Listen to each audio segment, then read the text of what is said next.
Section Chief Seo Ji-hoon looked very tired and was ready to go home for the day. Someone immediately asked if he had already finished all his tasks. Someone asked if all the work was finished for the day.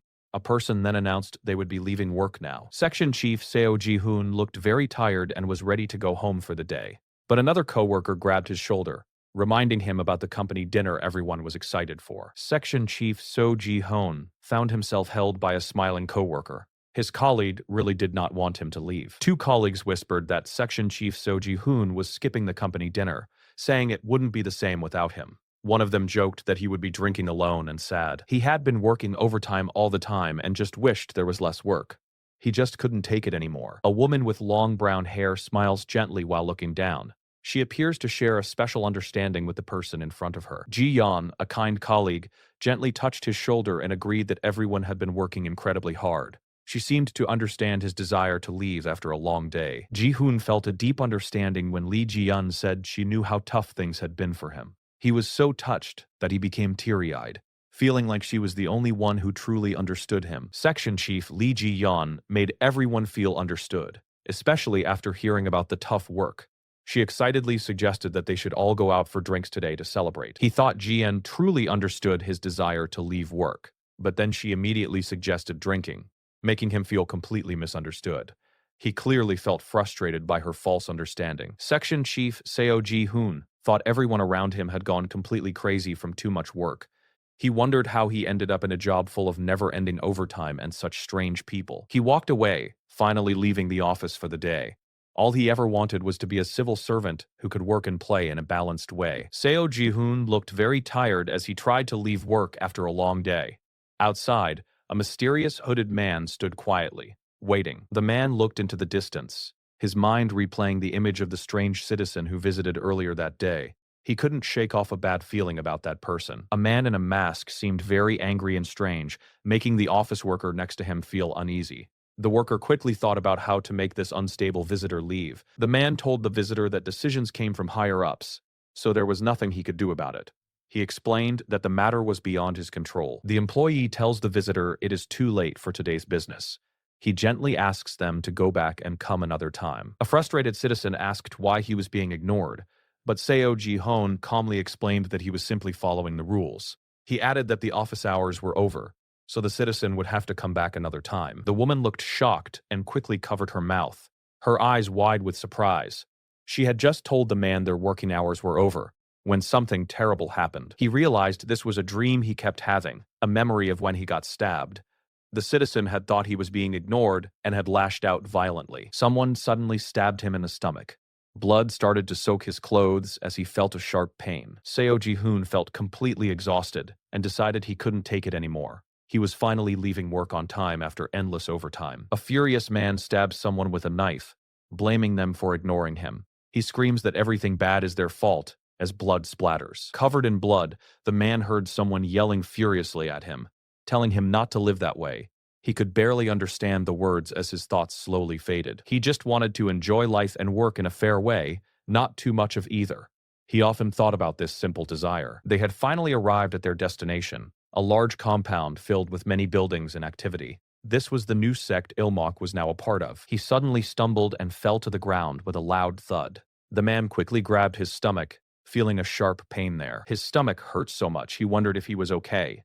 He then realized he was having that dream again, the one about when he got stabbed. This person is now known as Ilmok, but he used to be Seo Ji-hoon. He got a second chance at life and a new name. Someone tells Ilmok to go fetch some water from inside the inn. Ilmok quickly replies, agreeing to do it for Uncle Taehan. It had now been 1 year since Seo Ji-hoon, in his past life, was stabbed by that difficult person. He had been given a second chance at life, now living as the young boy Ilmok. Someone's hand is seen pushing open a door, making a squeaking sound. This is how the former Seo Ji-hoon found himself reborn into a whole new world of martial arts. The new Ilmok kept busy, carrying water buckets through the village. Luckily, having the boy's memories made it easy for him to get used to his new life. Ilmok takes a big gulp of water straight from the bowl near the well. He then lets out a satisfied sigh, a wide smile spreading across his face. The man felt lucky because this new life came with a job working at an inn. This job fit perfectly with his old philosophy of play moderately, work moderately. Ilmok's new life as an inn worker perfectly matched his old philosophy of playing and working moderately. He thought he could just live a chill life, working at a relaxed pace for the rest of his days. The inn was engulfed in a massive orange blaze, lighting up the evening sky. It seemed his dream of a simple life, working and playing moderately, was now going up in smoke. His peaceful future at the inn was suddenly threatened as he saw it all go up in flames. It was then that the inn, his home, sadly caught fire. The inn Ilmok worked at was now completely engulfed in roaring flames. He stared at the burning ruins, watching his peaceful, moderate life turn to ashes. The old man stood there, his long white hair flowing down as he watched the young man. Flames still raged around them, casting a fiery glow over everything. He breathed heavily, sweat pouring down his face, as he quickly ran through the fiery haze. The air was thick and hot, making every breath a struggle. Ilmok desperately carried heavy buckets of water, rushing through the burning remains of the inn. He had to save everyone trapped inside the roaring flames. The person, now named Ilmok, stood looking at the blazing inn. He couldn't believe his simple life where he could work and play moderately was now going up in flames. Suddenly, the inn was engulfed in a terrible fire, with flames roaring all around. Ilmok, despite his usual calm nature, knew he had to act fast and save everyone inside. The old man stood there, watching the chaos unfold. He had a calm, knowing look on his face amidst the destruction. Ilmok tried hard to fight the massive fire with the water he carried. The heat was intense, threatening to consume him. Ilmok stood firmly, carrying the buckets of water, even as fire raged around him. He was determined to save the people inside the burning structure. The old man with long white hair stood watching Ilmok struggle against the blaze. His expression was unreadable as the ruins smoldered. Why did our inn have to catch fire? Ilmok wondered intensely while looking at the raging flames. He felt immense frustration over the destruction of his new life. Ilmok, gripping the water bowl, realized he needed to prioritize saving the people first. He shouted a warning to Uncle Tehan, promising to rescue him immediately after. Ilmok paused, noticing the old man in front of him holding a glowing wooden tablet. There was a tense silence filled with anticipation. The old man raised a sword and brought it down toward Ilmok, who was lying on the ground amidst the burning inn. The sharp blade shone intensely. What? What is this? Ilmok wondered in shock as he looked up at the old man. He realized this old man had killed the innkeeper, not the Murim alliance. The old man then paused his action and spoke, stating that the noodles were absolutely tasteless. He implied this was the primary reason for his actions. Ilmok could only question the old man's reasoning, wondering how such a minor issue could lead to such violence. He was momentarily speechless. The old man responded that the noodles were beyond just tasteless. They were atrocious. He then added that setting the inn on fire was just an extra bonus. "And you are too good to be just a mere inn worker," the old man continued. He then declared he was going to give Ilmok an opportunity. "Become my disciple," the old man commanded, while holding his sword near Ilmok. He gave Ilmok a stark choice. "If you refuse, you die here," the old man stated sternly. Suddenly, memories from just before his death in his past life came flooding back to Ilmok. Ilmok managed a tense, slight smile, feeling a wave of intense pressure. He recognized the situation was becoming terrifyingly familiar. The old man held his sword right against Ilmok's neck, waiting for his decision in the midst of the fiery scene. Ilmok looked at the sword's point. Ilmok screamed out, his anger finally boiling over. He felt completely overwhelmed by the irrational threat. "I can't take it anymore either," Ilmok yelled at the old man. "You think you can get your way just by threatening people with a knife? You think I'd listen to a psychopath like you?" Ilmok shouted. His rage ignited as another shadowy figure stood beside the old man. "Shut up and give me back my work-life balance," Ilmok screamed, his frustration reaching its peak. A powerful energy seemed to pulse around him. A powerful burst of energy erupted as Ilmok reacted to the threat. The intensity of the moment was shocking. The masked figure stood over Ilmok, who lay on the ground, radiating a strange sense of satisfaction that he never felt in his past life. The flames illuminated the scene. Ilmok lay on the ground, thinking about how he should have spoken up more in his past life. He wondered why it was so hard to simply play and rest in moderation. The old man stood over the person lying on the ground, giving him no choice but to answer. He wondered if achieving a moderate work-life balance was truly that difficult. The wise old man, Hyokrion Ilhui, looked upon Ilmok. He had decided that they would take the young man with them. The old man explained that they should take him along. He paused, letting the statement hang in the air. They had finally arrived at their destination, a large compound filled with many buildings and activity. This was the new sect Ilmok was now a part of. The carriage bumped along a path high above a deep valley, pulled by two horses. The movement caused Ilmok to tumble. Someone asked if he was awake, and Ilmok, still dazed, let out a loud scream. He seemed very surprised to find himself conscious after everything. Ilmok was surprised to find himself still alive after screaming at the old man. He really thought the old man would have killed him right then for speaking like that. I'm alive? Ilmok was completely shocked by the old man's words. He thought the elder would have killed him after that outburst. The old man stroked his long, white beard thoughtfully. He seemed unbothered by Ilmok's previous outburst. Ilmok remembered his past experiences as an inn worker, where he saw martial artists from all kinds of groups act more like thugs. He then asked the old man why he chose to lie about what happened at the inn. The old man then explained that the real culprit behind that incident was the Murim alliance. He suggested they used it to unite themselves. Is this old man perhaps senile? Ilmok wondered, but he couldn't dismiss the words entirely, as some parts felt plausible. But I can't just dismiss it as complete nonsense. Ilmok reflected on the martial artists he saw who acted like thugs, whether they were orthodox or unorthodox. He needed to spread a rumor that an extremely wicked martial arts criminal passed through. But it wouldn't make sense if that criminal just let an inn worker live. The old man warned Ilmok that the Murim alliance would surely kill him too. They would then also blame the fire on the old man. So you only have two choices left. Either join me as my disciple, or die at the hands of the Murim alliance. Ilmok looked back at the old man, unsure what to do. After hearing all this, Ilmok knew he had no other choice and hesitantly asked the old man for his name. He looked surprised by the situation. The old man chuckled, noticing Ilmok's tone had become more respectful. He then asked what they should call him for his honored name. Sir? Ilmok thought about the name Hyokrion, realizing he didn't remember hearing it before. The old man then explained that a title would likely be more familiar than his actual name. The old man explained that in the Central Plains, people knew him by a different name. They commonly called him the Heavenly Demon. What is a Heavenly Demon? Ilmok wondered. In most martial arts stories, they appear as either the protagonist or the final boss. The carriage bumped along a path high above a deep valley, pulled by two horses. They were journeying to a new and unknown place. What is a heavenly demon? Ilmok wondered. In most martial arts stories, they appear as either the protagonist or the final boss. The heavenly demon explained that depending on what they do, these groups are called by different names.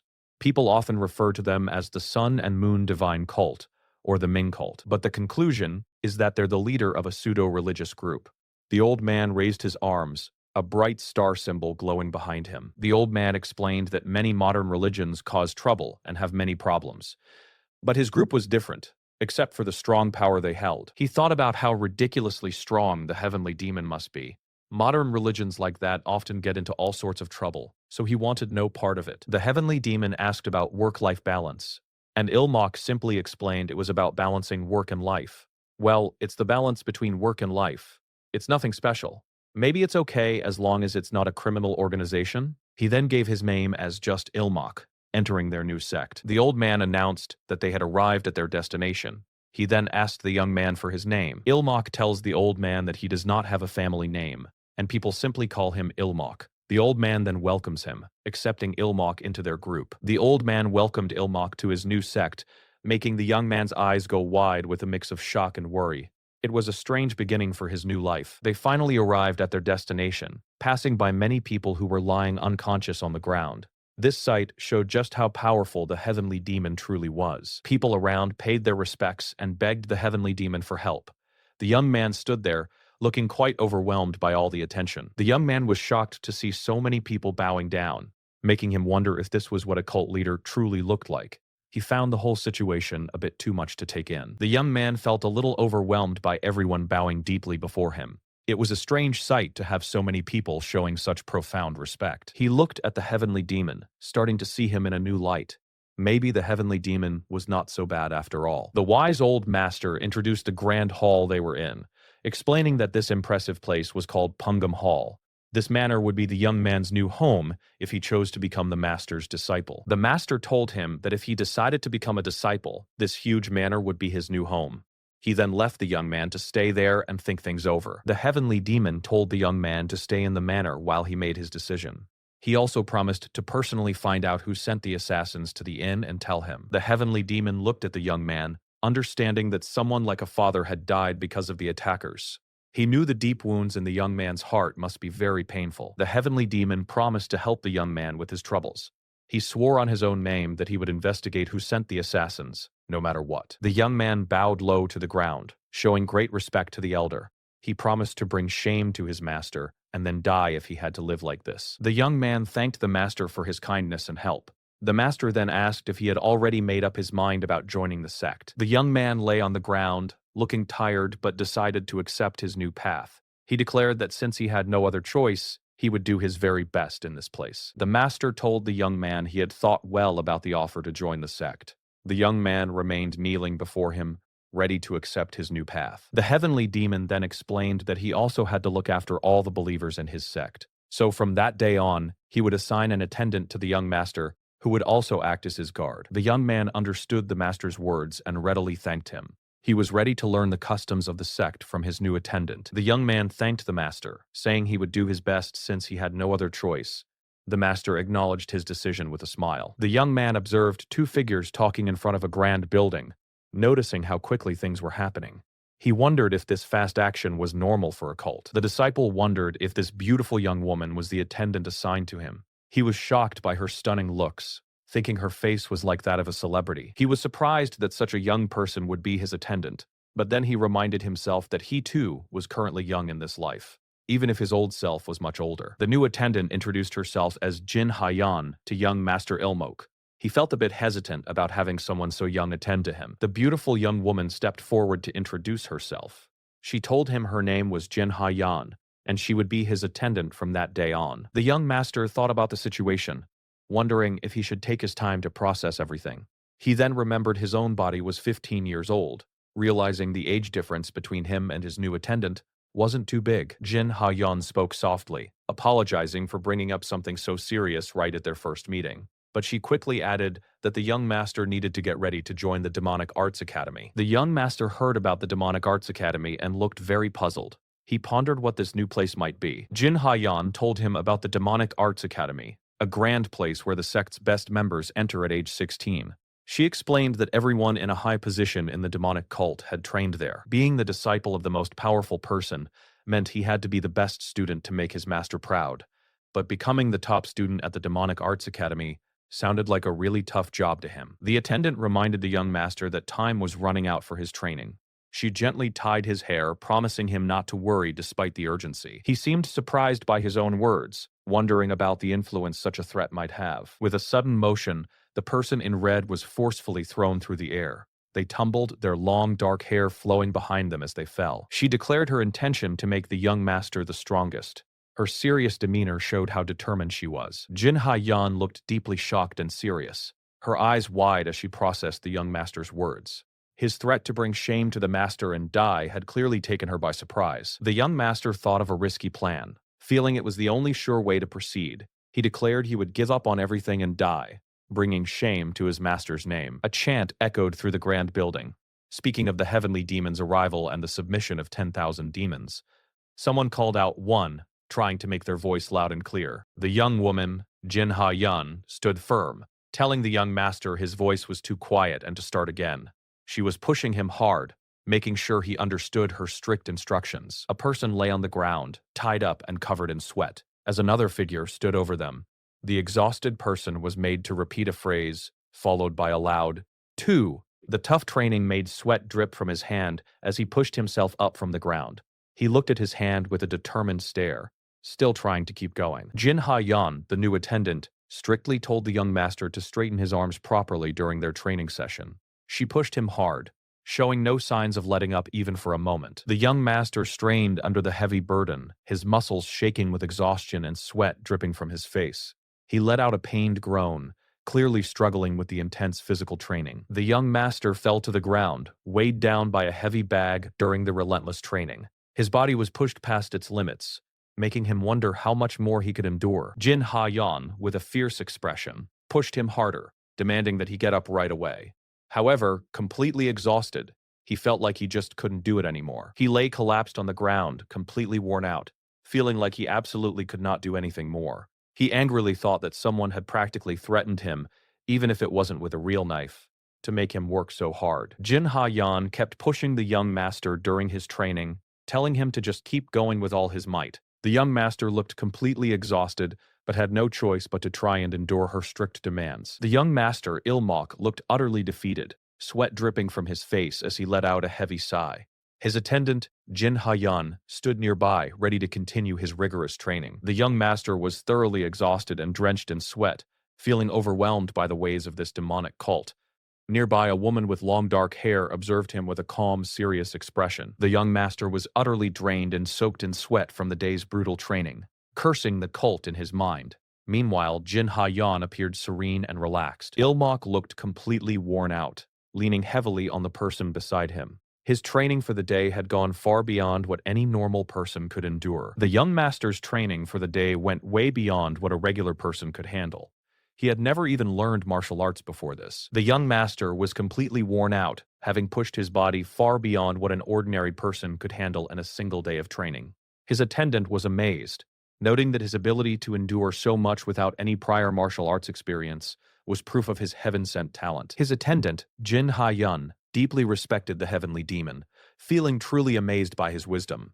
She continued to loudly chant the sect's motto, Heavenly Demon Submission. He was so worn out from the non-stop training that someone had to carry him away from the training grounds. The demanding schedule pushed his body to its absolute limits. He found himself waking up to the sight of a beautiful night, with a full moon shining over a traditional building and a glowing lantern. He wondered where he was, feeling a bit confused. The young master felt completely exhausted and wondered if he was still receiving training from Jin Ha-yan. Meanwhile, Jin Ha-yan was busy performing pressure point healing on him, trying to help him recover. He felt a sudden sharp pain as someone pressed down hard on his back. He realized it was Jin Ha-yan, who was giving him a very intense pressure point healing. The protagonist made a dramatic declaration, threatening to give up and bring shame upon the master. This shocking statement hung in the air, creating a tense silence. While the young master rested, Jin Ha-yan was busy performing pressure point healing on him. She worked to restore his energy by carefully massaging his body. While the young master rested, Jin Ha-yen was already using a special healing technique on him, massaging his energy points. She told him it wasn't finished yet, and to lie back down, which made him realize she only wanted to recover him quickly, so he could train more. The young master was drenched in sweat, feeling like Jin Ha-yan, his attendant, was nothing but a strict drill instructor. He thought she only cared about making him recover quickly, so she could work him even harder, while Jin Ha-yan stood by, cheerfully ready for more training sessions. He cried out, completely worn out and lying flat on the ground. All these tough memories from his past life were already more than enough, and he didn't want any more. The man reached his breaking point, yelling out that he couldn't live like this anymore.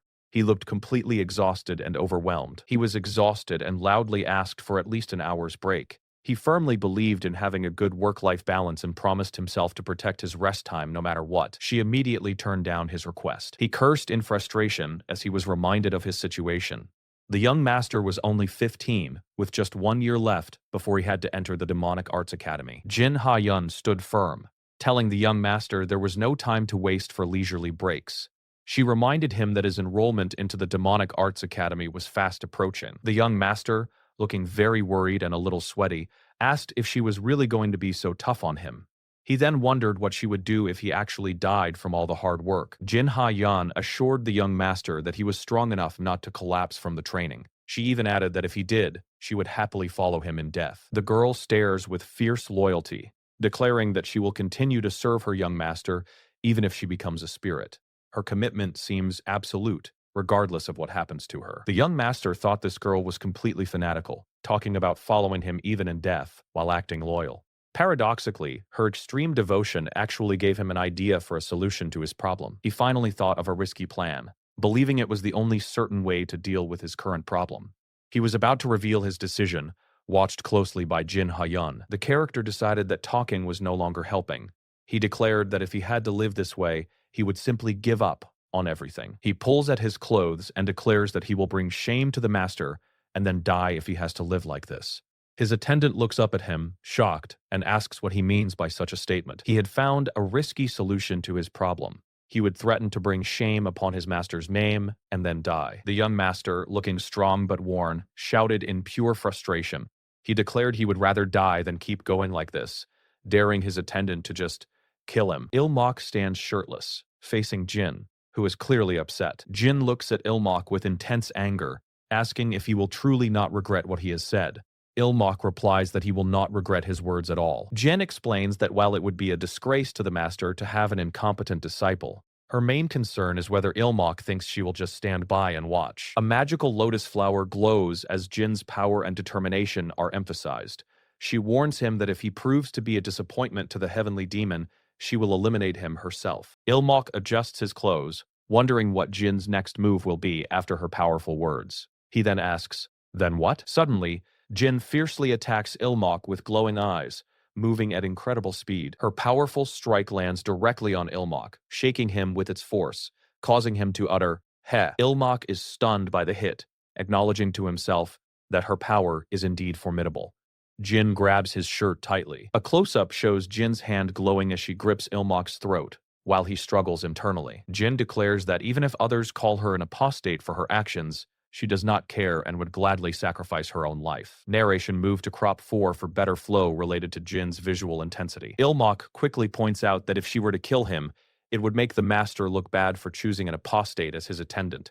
Jin's eyes glow with fierce resolve, showing her unwavering dedication. Jin seems momentarily stunned by the blow from his words as she recoils slightly. Jin then gracefully pulls back, giving Ilmok some space as she considers his unexpected point. Ilmok, having successfully dodged a crisis, smirks, realizing his cunning argument about the master's reputation was the perfect move. He thinks, as expected. Ilmok confirms his strategy worked, thinking having guts was the right answer. Jin stands firm, still projecting an aura of immense power, though perhaps momentarily shaken. Ilmok secretly thinks about how he misjudged Jin, seeing her as not just an apostate, but someone willing to harm the master's disciple. He realizes his only true strength is being the heavenly demon's disciple, and her sacrifice would deeply stain the master's great achievements. He reflects on how Jin was ready to sacrifice her life, which would have created a huge, unwanted drama for him. He needed to use this fact. Jin, now looking a bit downcast, asks about the master's judgment, showing how deeply she cares about his opinion. Ilmok thinks to himself that this fanatic fell for it completely. Ilmok pretends to cough and regain his composure. Jin, having calmed down, clarifies that she is not saying she won't train. Seizing the opportunity, Ilmok holds up 2 fingers, ready to state his new training conditions. His first demand is a 15-minute rest every hour during training, to which Jin listens thoughtfully. His second demand is 7 hours of guaranteed sleep time, which makes Ilmok look surprised that she questions if that would be enough. Ilmok quickly agrees, promising to train extremely hard and assuring her he doesn't want to be a burden to the master either. Jin, still with a serious expression, agrees to his terms and says she hopes he will truly keep his word about training hard. She then instructs Ilmok to lie down so she can continue his pressure point healing session. Ilmok ponders if he overplayed his hand by acting too extreme. A beautiful glowing lotus flower suggests the ongoing healing or a moment of peace. The scene continues with the lotus symbolizing the gentle and effective healing process Jin performs. The next day arrives, marking the start of martial arts training with the Heavenly Demon. The grand architecture of the Heavenly Demon sect sets the stage for the intense training ahead. The Heavenly Demon, Ilmok's master, smiles warmly and asks if Ilmok has trained diligently. Ilmok is completely exhausted and sprawled on the floor, along with another figure showing just how hard he has pushed himself. Jin confirms that Ilmok has shown excellent concentration, and his physical skills are now good enough for academy entrance. Ilmok thinks to himself that it would be a problem if he were still weak after receiving this kind of training for a whole year. Jin urges Ilmok for one more time as he struggles with heavy weights. Ilmok silently complains that without rest, he would have died from overwork long ago. Jin supports the thoroughly tired Ilmok, looking satisfied that her plan for his rigorous training has gone well. She tells him, "Then that worked out well." The master approaches Ilmok, ready to speak to him after the physical training. The master announces that starting today, Ilmok will begin learning demonic arts with him. Ilmok looks visibly uneasy and starts sweating upon hearing the words demonic arts. The master explains that here, in the Heavenly Demon sect, demon does not have a negative meaning. It is the essence of humanity, the power to protect good people and defeat evil ones. Ilmok muses that these demonic arts might be very different from the sinister martial arts he commonly knew in his previous life. However, he states his refusal to accept something he doesn't even know about in this cult place. So Ilmok raises his hand and cautiously asks the master, if there are any disadvantages to the demonic arts. The master chuckles, wondering why Ilmok would ask such a question, stating their sect's martial arts have no disadvantages. He even emphasizes that the arts offer only advantages due to fast progress, making Ilmok feel relieved that there are no particular problems. But then, the master adds a twist. There might be some side effects, and Ilmok radiates a blue aura of power in a shocking display. The master casually explains that the risk of chi deviation is high because of these side effects, but assures Ilmok he should be able to overcome it well. Ilmok mentally curses the master. Still feeling wary, Ilmok asks the master if he could know the types of martial arts and their side effects in advance, just to be safe. The master readily agrees, saying he was going to explain everything eventually anyway.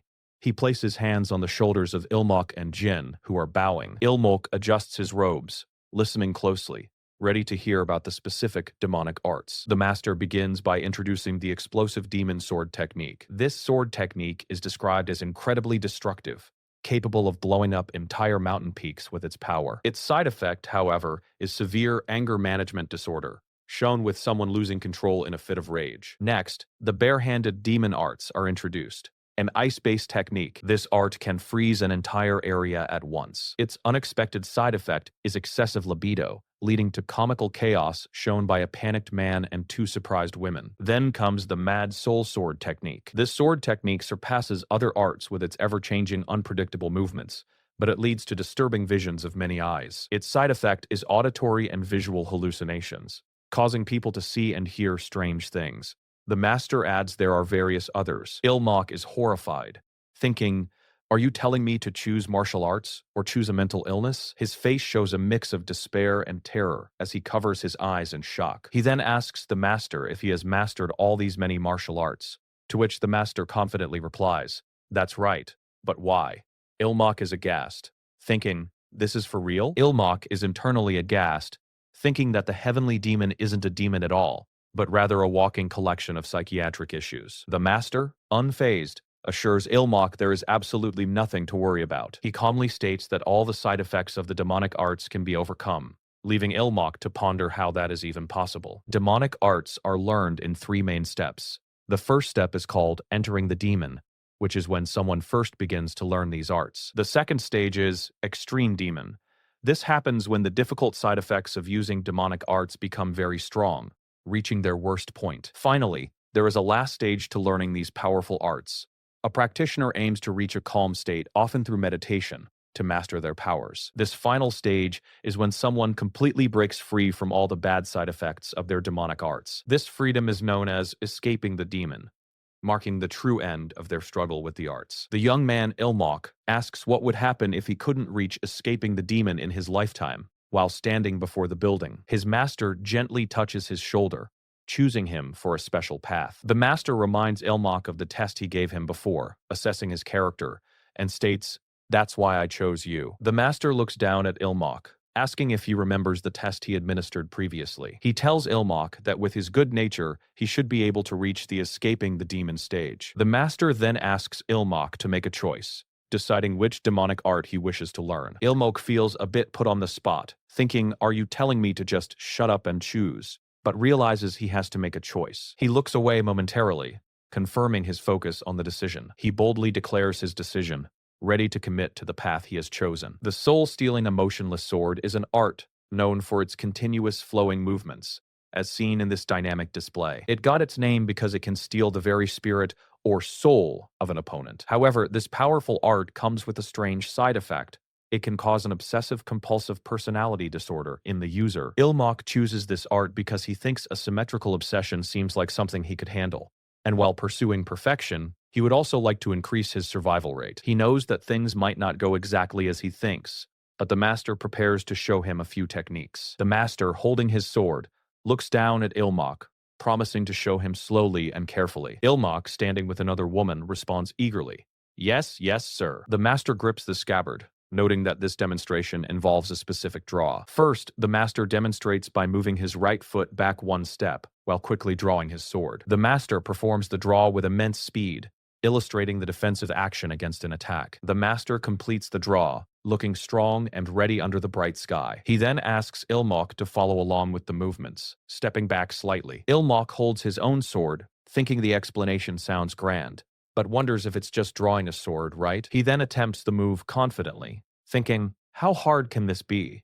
Just roughly like this. Ilmok performs the action, his body moving quickly to draw the sword, ending in surprise. The master then points out that holding the sword isn't the only important thing. He tells Ilmok to pay close attention to the angle of both the drawn sword and its scabbard. The master corrects Ilmok's form, guiding his arms to achieve the precise, subtle positioning required for the technique. The master places a hand on Ilmok's shoulder and praises him, saying he is doing well with the corrected form. Ilmok thanks his master, who then says he will give him variations, so he must keep practicing. Ilmok eagerly agrees to continue practicing as they both extend their swords in motion. They spar, with the master showing different ways to use the sword against Ilmok. Ilmok focuses intently, his expression showing strain as he tries to keep up with the master's movements. He continues to practice the blocking and drawing technique, managing to successfully sheath his sword. After the session, Ilmok catches his breath, reflecting that his learning speed is definitely fast. He looks at his master,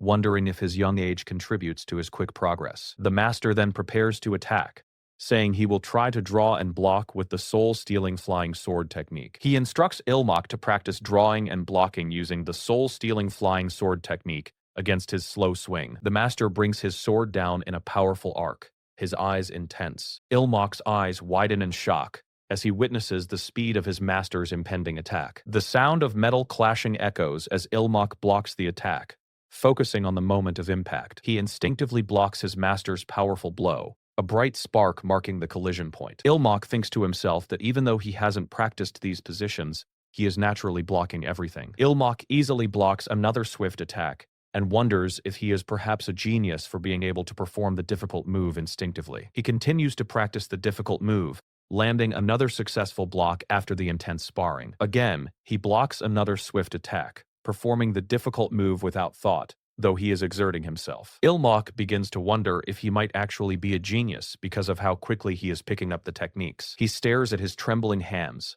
amazed by what his body just accomplished. The master declares that the basic training for the soul-stealing flying sword is complete, and Ilmok recalls how hard his master's final attack was to follow even with his eyes. Ilmok marvels that he managed to block all of those attacks without any hesitation. He looks down at his incredibly well-defined torso, realizing his physical capabilities. He sits beside his master, reflecting on the training session. The master then offers to teach him internal energy cultivation methods, explaining that since Ilmok started learning late, he will personally help him circulate energy and breathing. He tells Ilmok not to miss any of his guidance while beginning the soul-stealing emotionless swords cultivation method. Ilmok sits bare-chested, focusing as the master channels energy into him. As the master channels his energy, he places his hands on Ilmok's back to guide circulation and breathing. He tells Ilmok to follow along closely and not miss any of his guidance during this process. Ilmok feels a strange sensation as a blue glow surrounds him while he is being guided. A powerful and new sensation stirs within his body,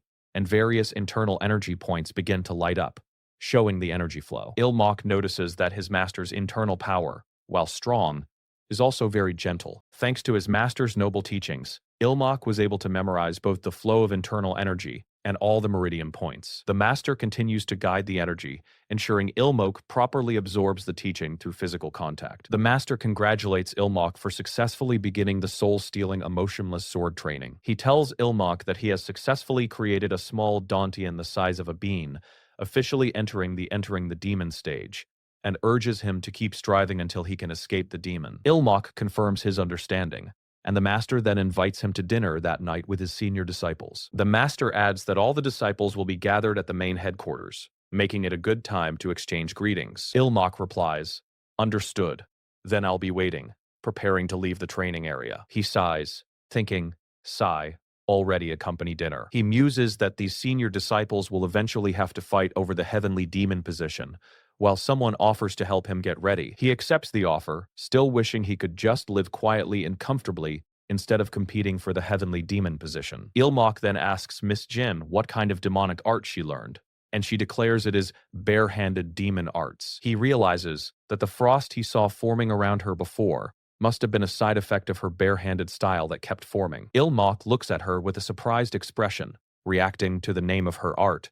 Bare-handed demon arts? Miss Jin stands calmly, observing Ilmok's reaction to her revelation, waiting for him to process it. She seems poised to reveal the significant side effect of her bare-handed demon arts, asking him, someone was getting ready for a bath in a fancy room, with Jin Ha-yan there to help. The man, still new to this, felt a bit uncomfortable as Jin Ha-yan assisted him with his bath. He realized Jin Ha-yan had been learning the bare-handed demon arts, which caused an unexpected side effect of strong urges in men. He worried about what might happen if Jin Ha-yan herself was affected by the very same arts. He jokingly thought it would be a bit troublesome if she experienced those effects. But Jin Ha-yan seemed completely fine as she continued her tasks. Suddenly, he gasped and splashed, clearly having a shocking realization about the martial arts. He gasped, splashing water everywhere, as Jin Ha-yan turned to the young master, ready to explain something important about the arts. She explained that the side effects of the bare-handed demon arts were different for men and women. The young master was curious to know more. For women, she continued, the arts would make them much more logical and cold in their thoughts. She looked very serious as she emphasized that this meant they would think much more coldly than before. The young master, still in the bath, asked if there were any other effects besides becoming more rational. He felt that the stated side effect for women seemed too mild compared to other powerful demonic arts. Jin Ha-yan looked serious as she continued her explanation. They say empathy abilities toward others, like compassion, decline. You're saying she becomes a psychopath? She explained that the arts were meant to execute unbelievers anyway.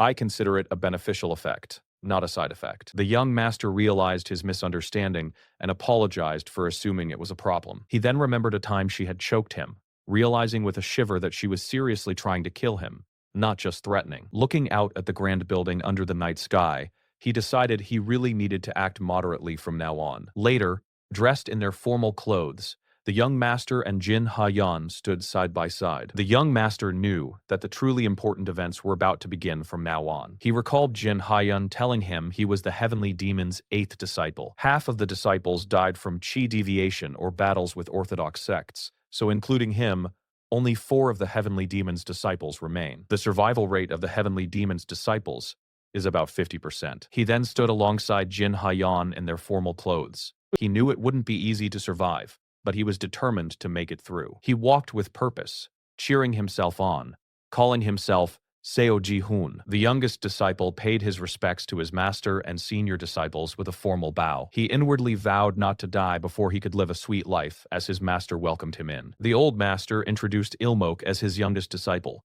and asked everyone to exchange greetings. The eldest senior disciple, a cheerful-looking man, laughed heartily. He warmly introduced himself as Wei Jin Hak, the eldest senior disciple. Wei Jin Hak was known for his martial art, the explosive soul demon sword technique. The side effect of the explosive soul demon sword technique is anger management disorder, not selective anger management disorder shown in daily life, but genuine anger management disorder. Fortunately, as a result of unleashing that anger toward martial artists of the Central Plains and corrupt officials, he became a martial arts criminal with the alias Mad Demon. He was using his rage to fight enemies. By doing so, he managed to escape from the extreme demon stage of the explosive soul demon sword technique. Even though he looked happy, the glow in his eyes showed he hadn't fully escaped the demon within.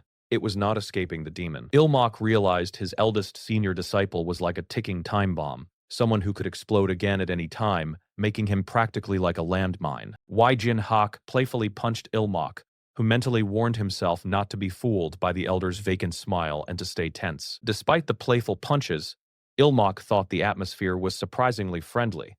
Glad the atmosphere isn't bad. He hoped his 3rd senior disciple, who was close to his age, would be easier to get along with, since the 3rd senior disciple is around his age from before he died. Ilmok eagerly greeted his 3rd senior disciple, introducing himself as Ilmok. The 3rd senior disciple, however, stood up looking rather annoyed by Ilmok's greeting. Ilmok responded with a confused, "Huh?" This was Seo Wanpyong. Ilmok realized with a worried look. He sternly asked why Ilmok had greeted him twice, accusing him of treating him like a dead person right now. Seo Wanpyong's martial art was the Shadowless 14 Hands, a sword technique that boasts secretive and fast quick swords. It's a demonic art specialized in assassination befitting its name. This technique made him a stealthy and dangerous fighter, but the technique's side effect made him see everything in a negative light. In other words, it's paranoid delusion. He suffered from paranoid delusions, always feeling wronged, especially since Seo Wanpyong is at the mature extreme demon level. so I can only feel wronged. Seo Wanpyeong continued to glare, insisting that greeting twice was meant to wish for his funeral, wasn't it? He challenged Ilmok to deny it, yelling, "If not, then why can't you refute it?" Ilmok was at a loss, realizing anything he said would be twisted negatively by the paranoid senior.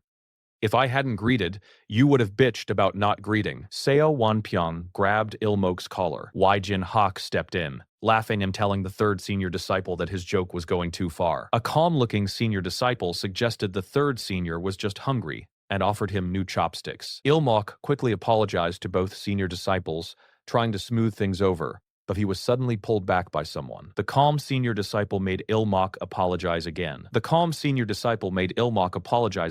Saying it was his fault for not knowing proper etiquette.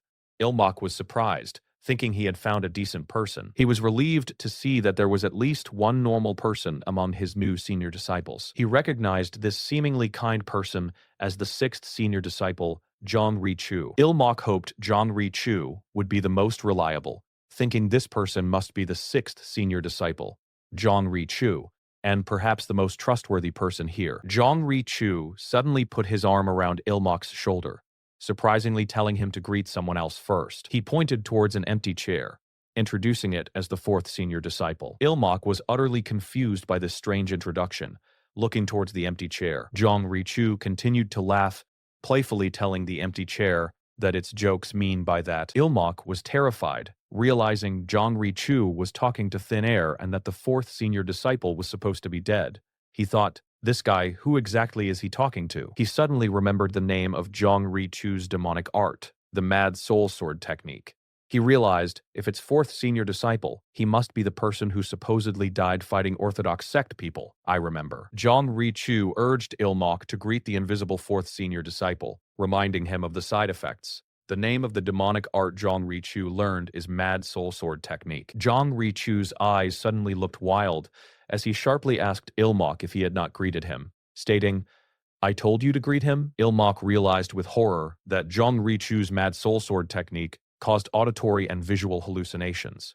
In other words, schizophrenia. The eldest senior disciple, Wai Jin Hak, burst into loud laughter, finding the situation amusing. Wai Jin Hak joked that Jong Ri-chu must have missed the fourth senior disciple from when they were young, while Ilmok felt he had made yet another blunder. The old master chuckled and reassured Ilmok that it was fine. The master thought it was heartwarming to see his disciples interact, but Ilmok was deeply unsettled by the chaos, thinking, what's good about it?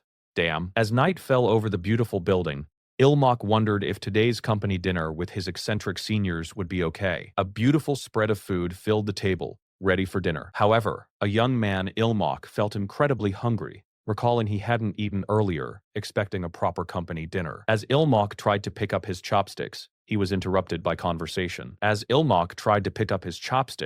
One of the seniors questioned him about the recent happenings. The senior stopped Ilmok from eating, assuring him not to worry. The senior explained that everything went smoothly around the polar demon during his inspection. Ilmok just wanted to eat his dinner, silently wishing they would stop talking about work. The chapter title reminded everyone of the story's main question. So, did someone force you to become the heavenly demon? But the work talk continued, even late into the night, discussing the lives of the people and non-believers. Much to Ilmok's annoyance. One of the seniors then suggested that their youngest disciple Ilmok must be curious about the conversation. He offered to explain things since Ilmok would also be doing this work someday. Ilmok listened, while the senior seemed happy, looking forward to working with him. The senior explained that the heavenly demon and his close associates regularly inspect different regions from the main headquarters. He detailed how the heavenly demon and his associates periodically go on inspections from the main headquarters to various regions. He then detailed how, during the last inspection, an inn-master caused trouble when he visited out of interest. This led to Master having no choice but to return to the main headquarters early to ensure Ilmok's safety. So Master hosted today's company dinner to hear reports from the senior disciples who finished their inspections. It was also a chance for Ilmok to meet his senior disciples, which he found somewhat interesting. Then, one of the seniors turned to Ilmok, asking for his thoughts on everything they had discussed so far. The senior asked Ilmok what he thought about their sect's methods of caring for the people. The senior explained that he was curious about Ilmok's fresh perspective. Since Ilmok came from outside, the senior hoped he might suggest new ways to improve things. Ilmok felt a heavy weight descend upon him, realizing this was a crucial moment. He understood that this was the moment to set his plan in motion. Ilmok knew that all the senior disciples were aiming for the heavenly demon's position and wouldn't hesitate to fight each other for it. But Ilmok, who was actually Seo Ji-hun, had no interest in that fight and decided he would let them do whatever they wanted. He just wanted to enjoy his life, play, and eat as much as possible. However, he knew people like Jin Ha-yun wouldn't let him get away with just playing around. So he decided his best course of action was to clearly fall out of their favor, starting right away, by appearing uninterested in power. He wanted someone with no interest in the leader position and no intention of picking sides. In other words, he aimed for becoming a permanent middle manager. For that, it's good to be lacking somewhere. He aimed to be not too sharp, nor particularly outstanding. He wanted to appear like an enthusiastic but naive newcomer. He aimed to be seen as not incompetent, but 2% lacking, someone who wouldn't be a threat. He would be someone who worked hard but didn't achieve much, showing poor results compared to his effort. He planned to be an amazingly well-made presentation, showing great effort but poor results. Fortunately, Ilmok knew exactly what kind of stuffy work system that's busy passing the buck could achieve this goal. He took a breath and began to explain his ideas. He proposed that they first establish a clear reporting system and a proper report format. He proudly announced this was like South Korea's bureaucracy, where the higher-ups just checked reports and the lower levels followed them. That way, the senior disciples wouldn't have to run around so much. Second, he suggested dividing work into specializations and then subdividing it further. He explained that staying in one type of work for too long could lead to corruption. By frequently changing duties and regions, there was a risk of corruption. He added that with a detailed reporting system, handovers would be easy, and department transfers would cause no issues. He added that with a detailed reporting system, handovers would be easy, and department transfers would cause no issues. Ilmok concluded, beaming, that these two methods perfectly complemented each other. He asked, "Does this make any sense?" The master, however, internally scoffed, thinking department subdivision and reporting systems are actually the starting point of passing the buck. Work will be delayed while reports go up. The master thought that the reports coming back down would just become grounds for shifting responsibility. Plus, department transfers? He questioned who would spoon-feed the handover, or if old reports would even be helpful. He pictured how difficult it would be to find proper handover documents. He thought, you'd be lucky if the previous person left anything behind. He decided it was time to put the newcomer Ilmok in his place, for showing off without any sense of reality. The master prepared himself to challenge Ilmok's ideas. He intended to teach Ilmok the difference between imagination and actual work, and what happens when you're too eager. He was even willing to take some criticism to expose Ilmok's supposedly flawed plan. The master prepared himself, even willing to take some criticism to expose Ilmok's supposedly flawed plan. He looked sternly at Ilmok, ready to challenge his ideas. But suddenly, one of the other seniors patted Ilmok's head. That senior praised Ilmok, exclaiming that he was much smarter than they thought, leaving Ilmok surprised. The senior pointed out that Ilmok even thought about corruption and called his plan a system that even considers the sect's own doctrine. Ilmok mentally protested, "That's not it." The master, stroking his beard, mused that perhaps the side effects of the soul-stealing emotionless sword had appeared, given Ilmok's emphasis on perfection. The master was shocked, realizing that not only was Ilmok's mind impressive, but his martial arts achievements were excellent too, despite having only recently started martial arts training. Ilmok, feeling distressed, silently pleaded for them to stop praising him. He was then told they would discuss this more later. The master wisely decided it was time to stop talking about work and enjoy the drinks, and everyone agreed. Ilmok desperately wished they would just stop talking about his brilliant ideas. As he walked, lost in thought, he realized that even the outdated civil service system from his past life was far more sophisticated than the demonic cult's non-existent system, which simply meant doing whatever the heavenly demon commanded. Ilmok understood it was his mistake to make assumptions based only on Master's dignity. Now he just had more work added to his plate. He reflected on his new responsibilities, feeling overwhelmed. Anyway, thanks to this, I just got more work to do. He was already busy with doctrine studies, and now had even more tasks. He wondered when he would ever find time to rest, wishing for something healing. As he walked, lost in thought, he noticed a girl in a beautiful red dress by the water, surrounded by sunlight. The girl, Jin Ha-yun, looked lovely with her hair decorated with a flower and beads. He then realized she was the healing he was searching for. Seo Ji-hun told himself that he was a grown man, almost 30, and wouldn't be easily charmed by a cute child. He saw the little girl was scared of him, a stranger, so he knew the most important thing was to calm her down with a kind and mature attitude. He firmly decided he would act with a mature attitude to help the child. With a friendly smile, Ji-hoon asked the little girl what she was doing there all alone. The girl, looking a bit shy and scared, pointed her finger towards something in the distance. Ji-hoon looked to where she was pointing, wondering what had caught her attention. He saw a small white doll floating on a rock in the middle of a clear, deep pond. He tried to reassure her, telling her to trust him, or rather, Big Brother, but she suddenly pointed again, more urgently. The little girl warned him, her voice trembling, that the water was truly deep. Despite her warning, Ji-hoon didn't hesitate and dove straight into the deep water to get her doll back. He quickly emerged from the water, holding the soaked doll, which looked funny with its tongue sticking out. Ji-hoon carefully handed the rescued doll back to the little girl, who clutched it to her chest with a relieved smile. Feeling a bit silly for his dramatic dive, Ji-hoon wondered if trying to act cool was worth it. He looked on as the little girl thanked him, expressing her deep gratitude for saving her doll. She hugged her doll tightly, her face full of happiness now that it was safe in her arms. Ji-hoon gently patted her head, telling her it was nothing, but admitted that getting completely soaked was worth seeing her joyful face. He then asked her why she was playing by herself in such a deserted place. The girl shared that no one at home played with her. They only ever told her to train, making Ji-hoon realize they were in a very similar situation. Ji-hoon introduced himself as Ilmok, and then asked the little girl for her name.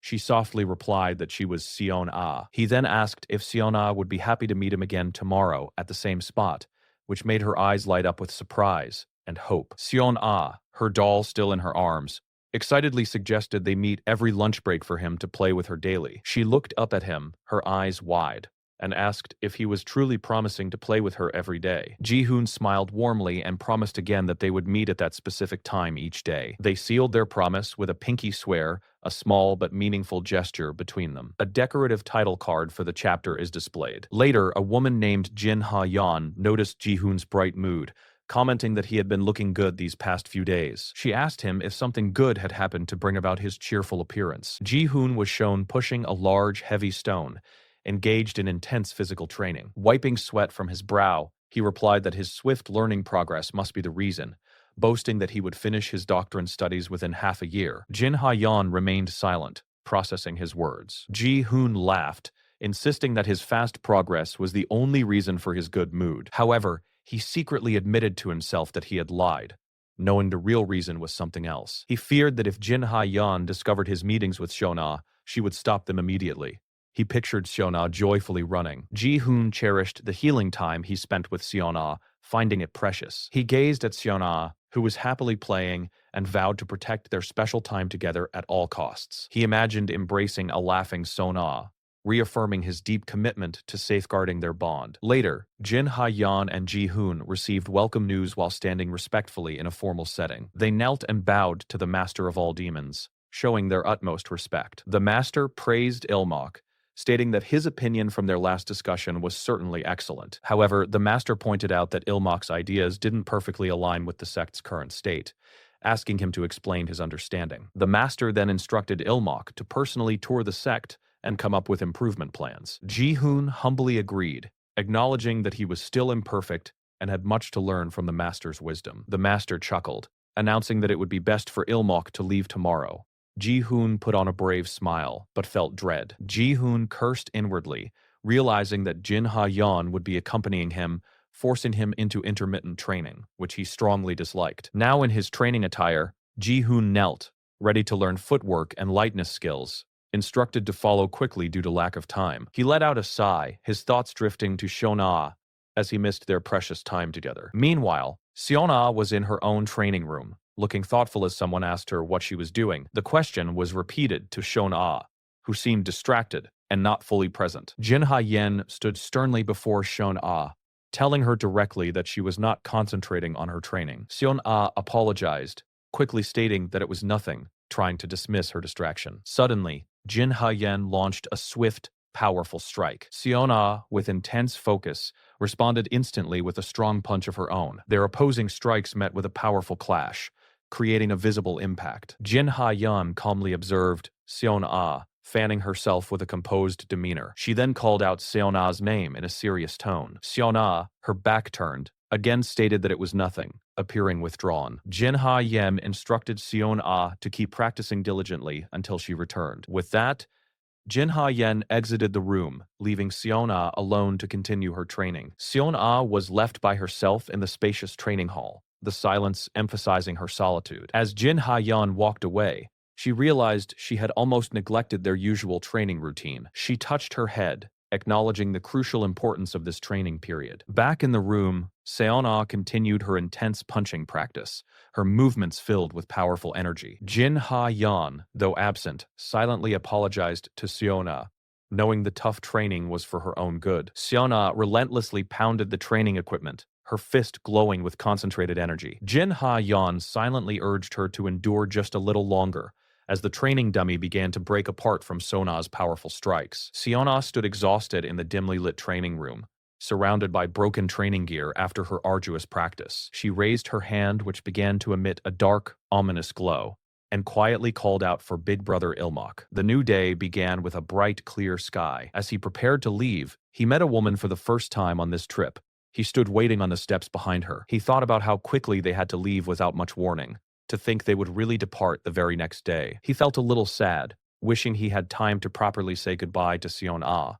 If he knew her family name, he could have at least sent a message. He then silently apologized to Sion Ah, promising he would be back soon. A woman regarded him as a man named Jang Ho introduced himself, saying he was assigned to guard young Master Ilmok. Another guard, Guan Mu Yal, also introduced himself with a bright smile. Both guards bowed deeply, asking young Master Ilmok to take care of them on their journey. Young Master Ilmok bowed back, asking for their help and assistance as well. He then realized that these guards were specially assigned by the Master, which meant the Master himself would not be joining them. He happily thought this meant he could relax and pretend to look around, even wondering if he should buy a gift for Siana. Great! He thought he would pretend to look around moderately while taking a good rest. Suddenly, someone told him he couldn't ride in the carriage. He was wondering what children in the martial arts world liked. He held his forehead, utterly bewildered, and asked what she meant. The woman, Miss Jin, then plainly stated that he would have to run from now on,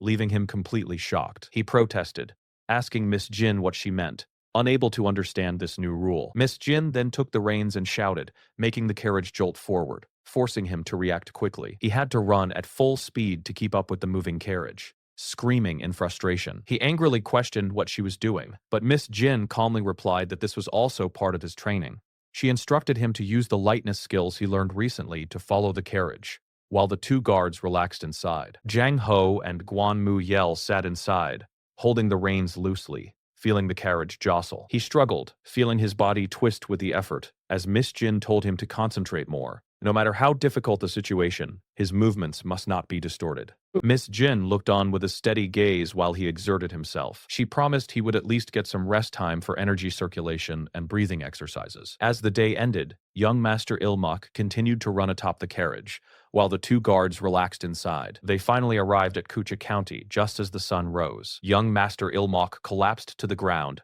completely spent, as Miss Jin stepped down from the carriage. He lay on the dusty ground, utterly worn out from the nonstop running and training.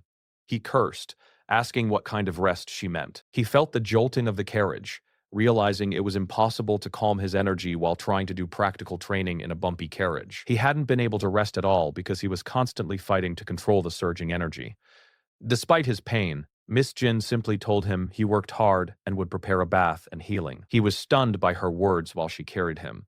He thought she might finally show some human decency after all the harshness. His hopes were quickly dashed as he looked up at her face. However, his hopes were quickly dashed when she announced that doctrine study would begin soon, and he needed to prepare for it. Completely exhausted and sweating, he let out another frustrated sigh, feeling overwhelmed by the endless training and studying. Damn. The next day, the group walked through the sunset. Young Master Ilmok and the others walked through the busy village streets the next day. He realized that his supposed time for looking around the village was actually meant to be his healing period. He inwardly grumbled, not caring much about coming up with improvement plans for the demonic cult. He also figured that if he proposed any ideas, it would only increase his workload. Even if he thought of something, he should moderately pretend not to know. Miss Jin turned to him and asked what he thought of the place, and he just gave a vague, fake smile while she looked on skeptically. He told her it seemed like a nice neighborhood, then asked about the main tasks of the sect members stationed there. He waited for her to explain what kind of work the local sect members mainly did. She explained they usually played a role in suppressing bandits. However, since this place was so close to headquarters, there were hardly any threats, so the sect members mostly helped the locals with various small tasks, while also teaching their beliefs. Young Master Ilmok thought about this, then Miss Jin stated they would continue with their current schedule. He responded, I see. He clarified if they were really sticking to the schedule, confirming that meant more traveling. He worriedly asked if they would have to search the entire Xinjiang region to find improvement plans while eating a snack. Miss Jin confirmed their next stop was Huadeng County, a village very far away. This made him choke on his snack in shock. He quickly reached out and grabbed Miss Jin, stopping her. He excitedly announced that he had a great idea, which made Miss Jin look intrigued. She asked what kind of plan he had in mind, looking at him intently. He looked at her expectantly, asking her to bring him a brush, ink, and paper so he could write down his idea. He explained that he did have ideas, but the demonic cult's current situation made it difficult to use all of them. He felt he couldn't put 100% of his ideas into practice.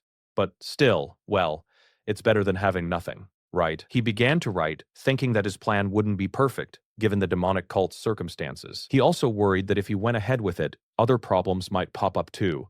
While Miss Jin watched him thoughtfully, he decided to set specific guidelines for certain parts of his plan, trying to make it as solid as possible. Miss Jin observed him, amazed that he could write such a detailed document after only seeing the village for half a day. Plus, if he did this, other problems could arise too, right? Jiang Ho wondered aloud if the rumors about young Master Ilmok's excellent strategies were actually true, while Miss Jin stood observing the hall. Miss Jin asked if he was talking about the reporting system young Master had suggested before, pondering how to make this current plan even better. Jiang Ho confirmed it, saying he used to think it was just a rumor, but now he believed it.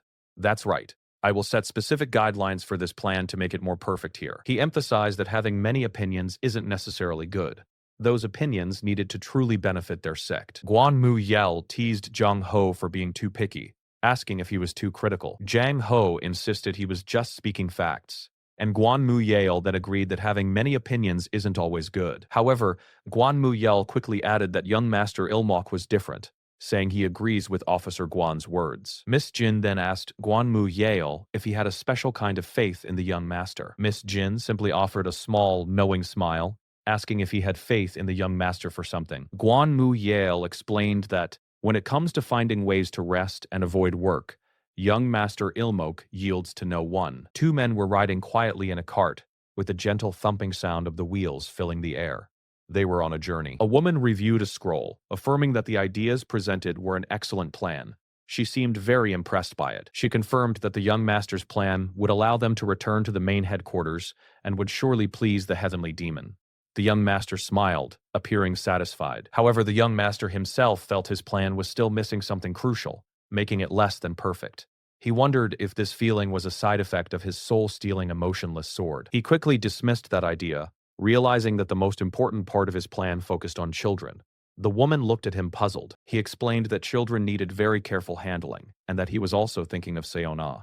The woman listened with a serious expression. Suddenly, the young master gently placed a hand on the woman's shoulder, telling her not to move. She seemed surprised by his actions. The woman carefully peered out of the cart, wondering what was happening outside. She saw something coming into view. A large group of people on horseback rapidly approached them on the dirt road.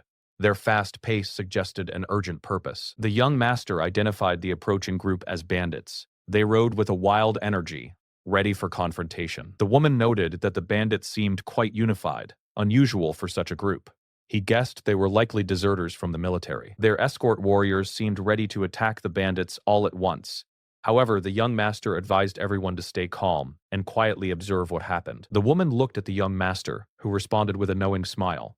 It seemed he had a deeper purpose for letting the situation unfold. The woman questioned this, asking, "Young master?" Soon, the cart was completely surrounded by the group of bandits.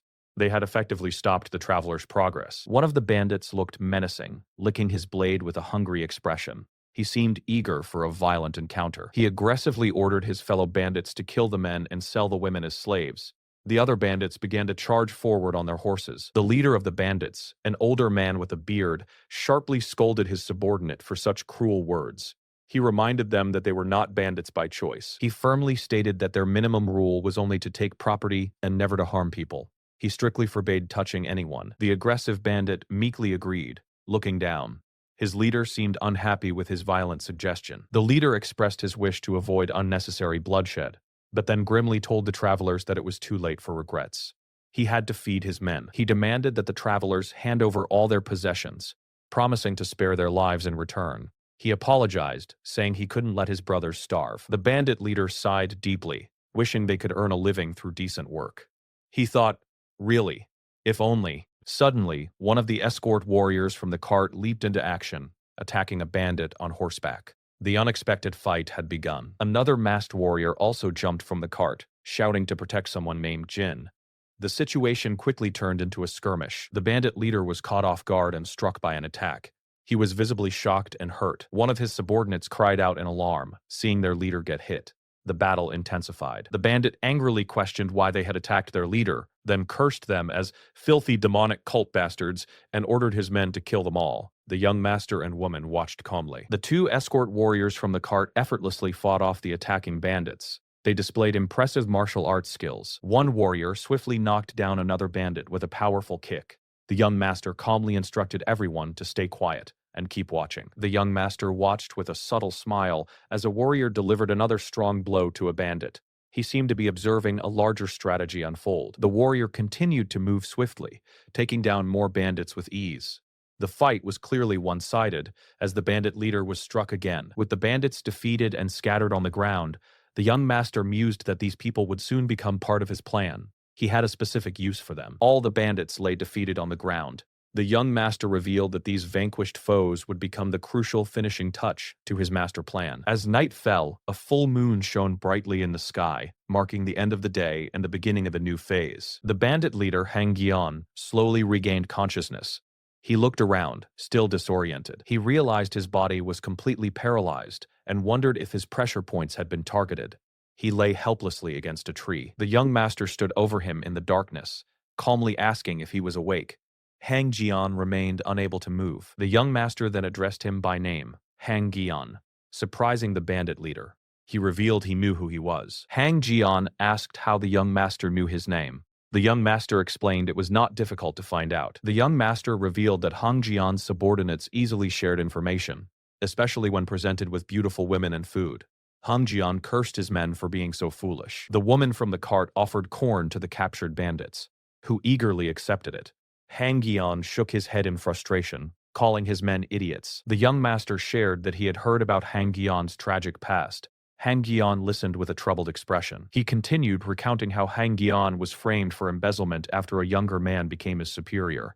This forced him to flee. The young master explained that Hang Gian barely escaped execution with his men, but the only refuge they could find was in the sect's territory. He sat by a campfire as he spoke. He added that even there, they were treated poorly for being from the military. Hang Gian, weary, asked what point the young master was trying to make. With a confident smile, the young master offered Hang Gian and his men a chance to work for his sect. He had a proposition. He introduced himself as a disciple of the Most Exalted One. Hang Gian looked suspicious, wary of the offer. The young master explained that Hang Jian's group was perfectly suited for a certain task. He promised to forgive their past crimes of banditry and offer them refuge in the sect if they performed well. He reminded Hang Gian that these were the subordinates who had risked their lives for him. He emphasized their loyalty and shared past. He then asked Hang Jian if he wouldn't want to do work that they could all be proud of together. Hang Jian remained silent, deep in thought. Hang Gian stared at the young master with a fierce, calculating gaze.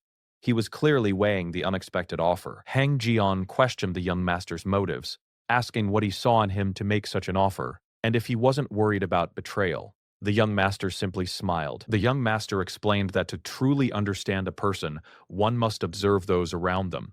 He gestured towards Hang Jian's subordinates. He described Hang Jian's subordinates as somewhat foolish people.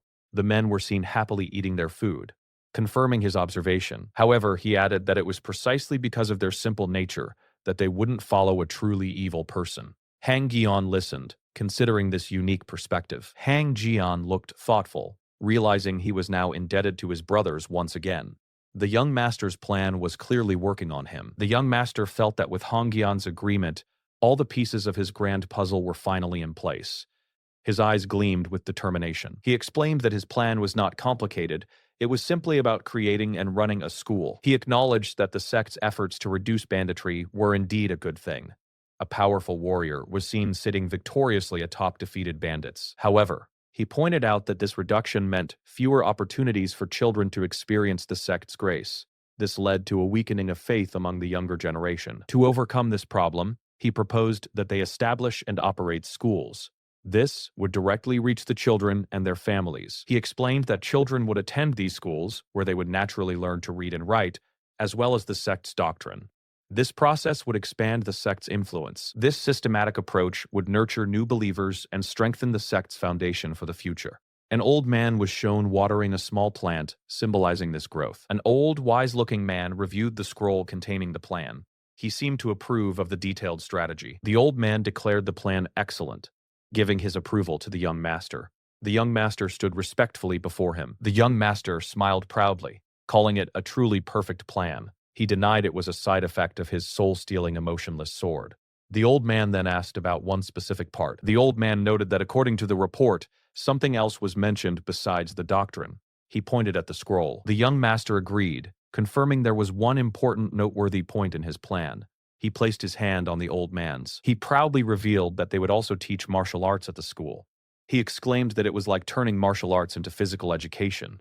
An old man asks if they are really planning to teach demonic arts to children. He explains that while the bad effects of demonic arts can be handled, teaching them to children with bad hearts would only cause more trouble. He clarifies that they won't teach demonic arts directly. The younger man says that the children will learn basic martial arts and simple outside skills first. The old man then asks if they will pick the best children from this group to teach demonic arts later. The younger man confirms that is exactly the plan. He adds that even if some children can't learn demonic arts, it is still good for them to know basic martial arts, as it makes a huge difference. Children who learn martial arts will surely become a strong support for their sect, and the people they brought back during their journey will help teach them. These new recruits already know military martial arts, which are slow but do not have any bad effects. Since these people already wanted to join their sect, it will be easy to use them to teach basic martial arts. They are also very good at teaching children. They can send these teachers to areas that do not have good principals.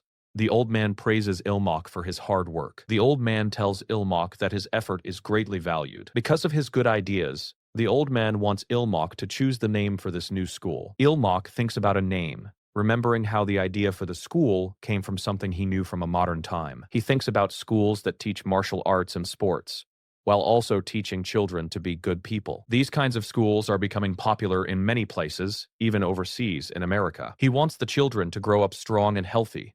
Because of this, he wants to give the school a special name. He decides to name it Taejeon Dojang, which sounds like a Taekwondo academy. Visual content matches chapter title sequence, but narration moves to the next scene. Later that night, the young master flops tiredly onto his bed. His attendant tells him that even though studies are cancelled, he should still take a bath before sleeping. He asks her to let him skip it just for tonight. He suggests that since even the master worked hard, they should all just skip their routines today. The attendant agrees and wishes him a good night's sleep. The young master is happy that his business trip is finally over, excitedly looking forward to seeing Seon-ah tomorrow. He wonders if Seon-ah is upset because he left without saying goodbye. That is why he bought a gift, to cheer her up as he walks quickly through the dark. He holds a small box, hoping that she will forgive him quickly once she sees it. The young master sits on his bed, smiling as he holds the gift. Suddenly, he feels a strange presence and looks up, surprised. A dark figure is in his room. The young master asks what brings him here at this late hour, shocked and scared, asking why this kid, is here. The visitor is the third senior disciple, Seo Wan-pyong, who has a very serious look on his face. The third senior disciple explains that he has many guards watching him because they are afraid he might kill someone, so he came secretly to meet the young master. He tells the young master that the master was truly proud of him. He mentions that the reporting system and the Taejeon Dojang were ideas he himself could never have come up with, and wonders if the young master thinks he is jealous. The third senior disciple looks distressed. Ah, no! If that guy with no self-esteem sees this, he quickly realizes that the junior disciple is very different from someone like him. He looks annoyed while holding the young master's gift box. He asks if the young master is getting along well with some young lady. The third senior disciple says that anyone would like a smart guy like the young master, unlike himself, who is old, shabby, and utterly incompetent. His mood darkens, and he thinks he should just die, but then quickly changes his mind, saying he should kill everyone instead. The young master quickly grabs the third senior disciple, telling him that what he's saying is not true at all. He tells the third senior disciple not to say such sad things and insists that he respects him second most. The third senior disciple looks surprised. The young master explains that the master is first and he is second. The third senior disciple looks shocked, floating in the air, thinking he is not good enough and might not even get into the demonic arts academy. The young master tells him that for someone like him, the third senior disciple is a role model. He explains that the hairpin is for a younger sister he knows, and she says people like the third senior disciple are very popular. The young master secretly apologizes to Shona for using her name. The third senior disciple looks at him with suspicion, asking if he is making fun of him. The young master reassures him that it's not true, and says that master has also said similar things about him. He tells the third senior disciple that even though he often gets scolded, the master always reminds him of something important. He says that master always tells him to follow the third senior disciple's example, and asks if the shadowless 14 hands technique isn't the best assassination skill in the world. He continues by saying that thanks to such a great senior disciple, the master feels at ease and often brags about him.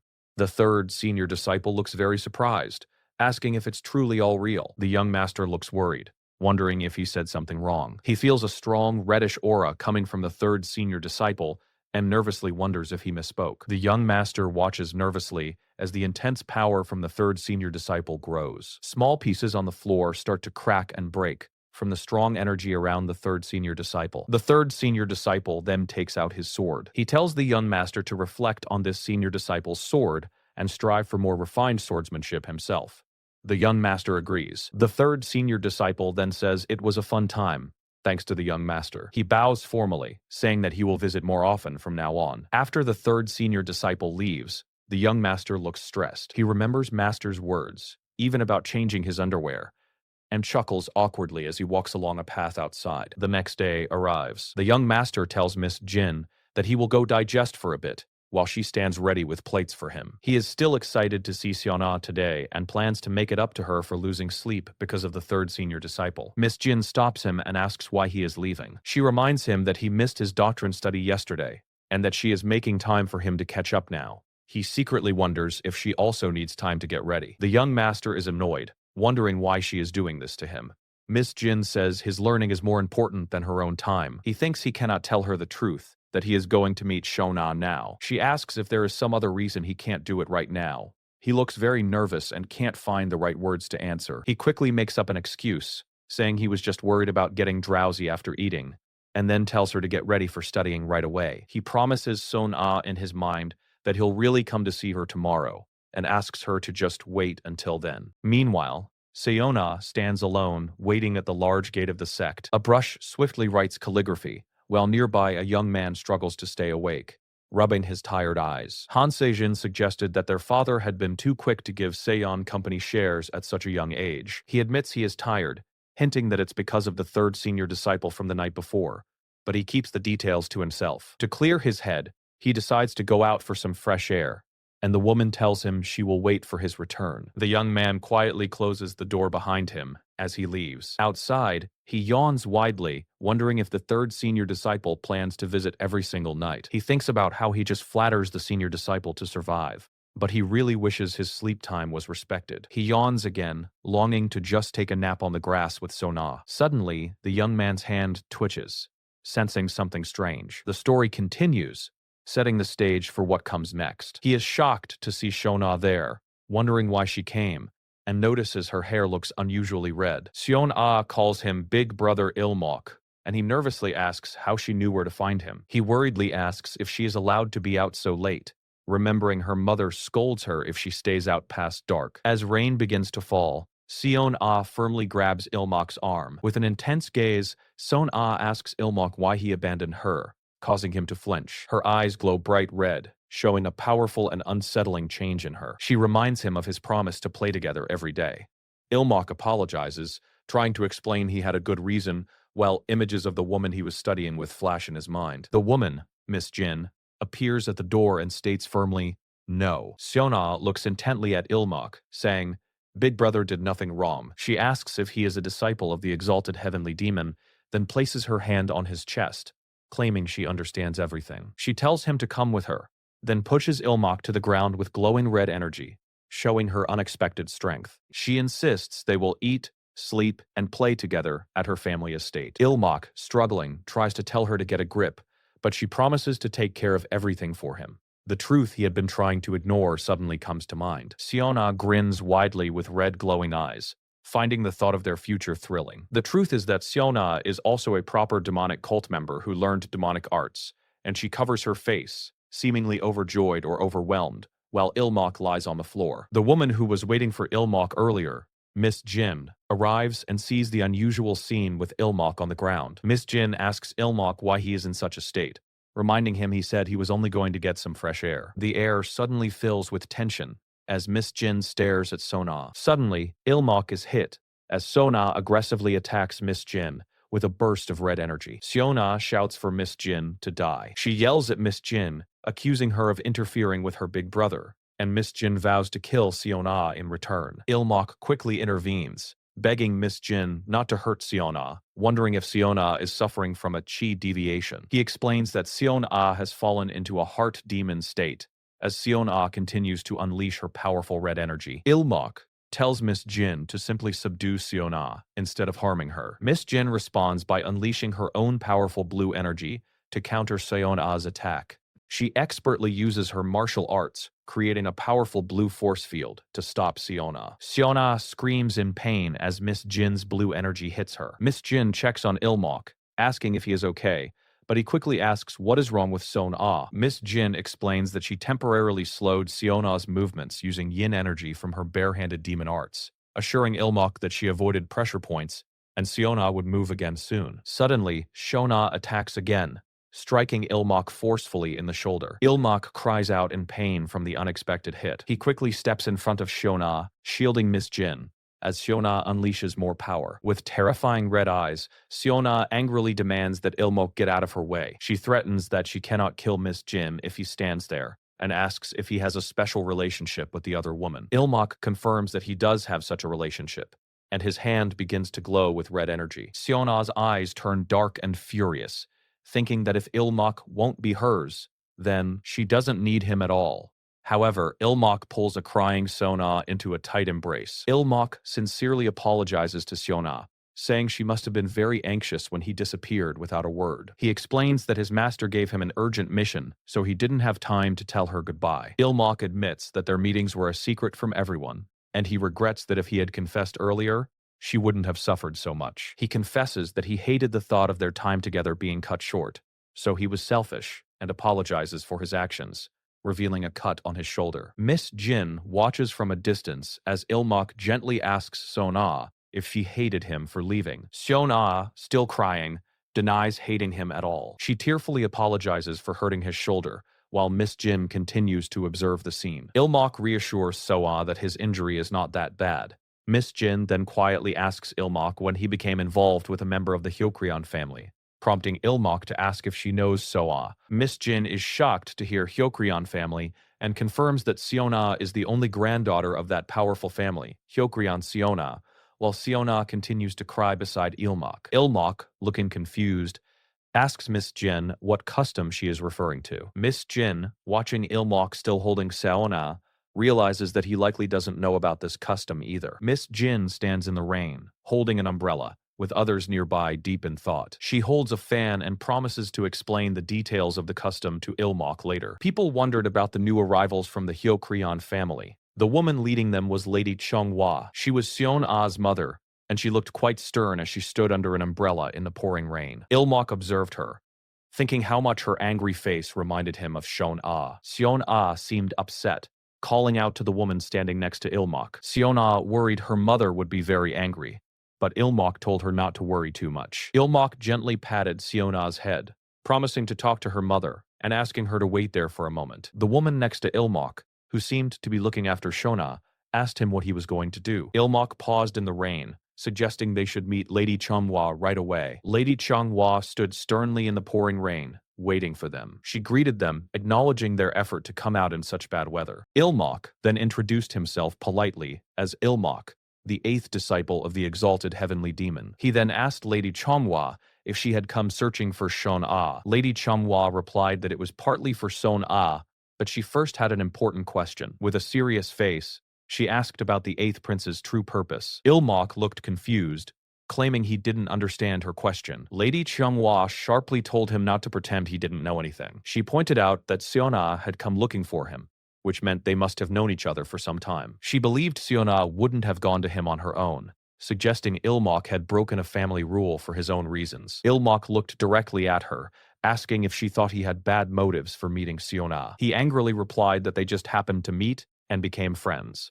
But Lady Changhua looked doubtful, asking if he expected her to believe him. Ilmok insisted it was the truth, whether she believed it or not, then demanded to know what this mysterious custom was. Lady Changhua looked taken aback and annoyed that he claimed to know nothing about the custom. She remained silent for a moment, gripping her fan tightly. She asked him if he hadn't learned about this important custom from his teachers. The woman by Ilmok's side quickly bowed, apologizing for the oversight and taking responsibility. Ilmok explained that he had been focused on studying for the Demonic Arts Academy entrance exam, which was his priority. He then asked Lady Changhua politely if she could explain the custom to him. Lady Changhua paused, looking at Ilmok with a thoughtful expression. With Shon-ah still nearby in the distance, Lady Changhua suggested they talk somewhere private. Seon-ah remained standing outside, her small figure still in the rain. The story continued, promising to reveal more of the chapter. Inside, 2 steaming cups of tea were prepared for their discussion. Seated inside, Ilmok asked Lady Changhua to finally tell him about the custom. Lady Changhua looked serious, wondering aloud why this custom was kept secret,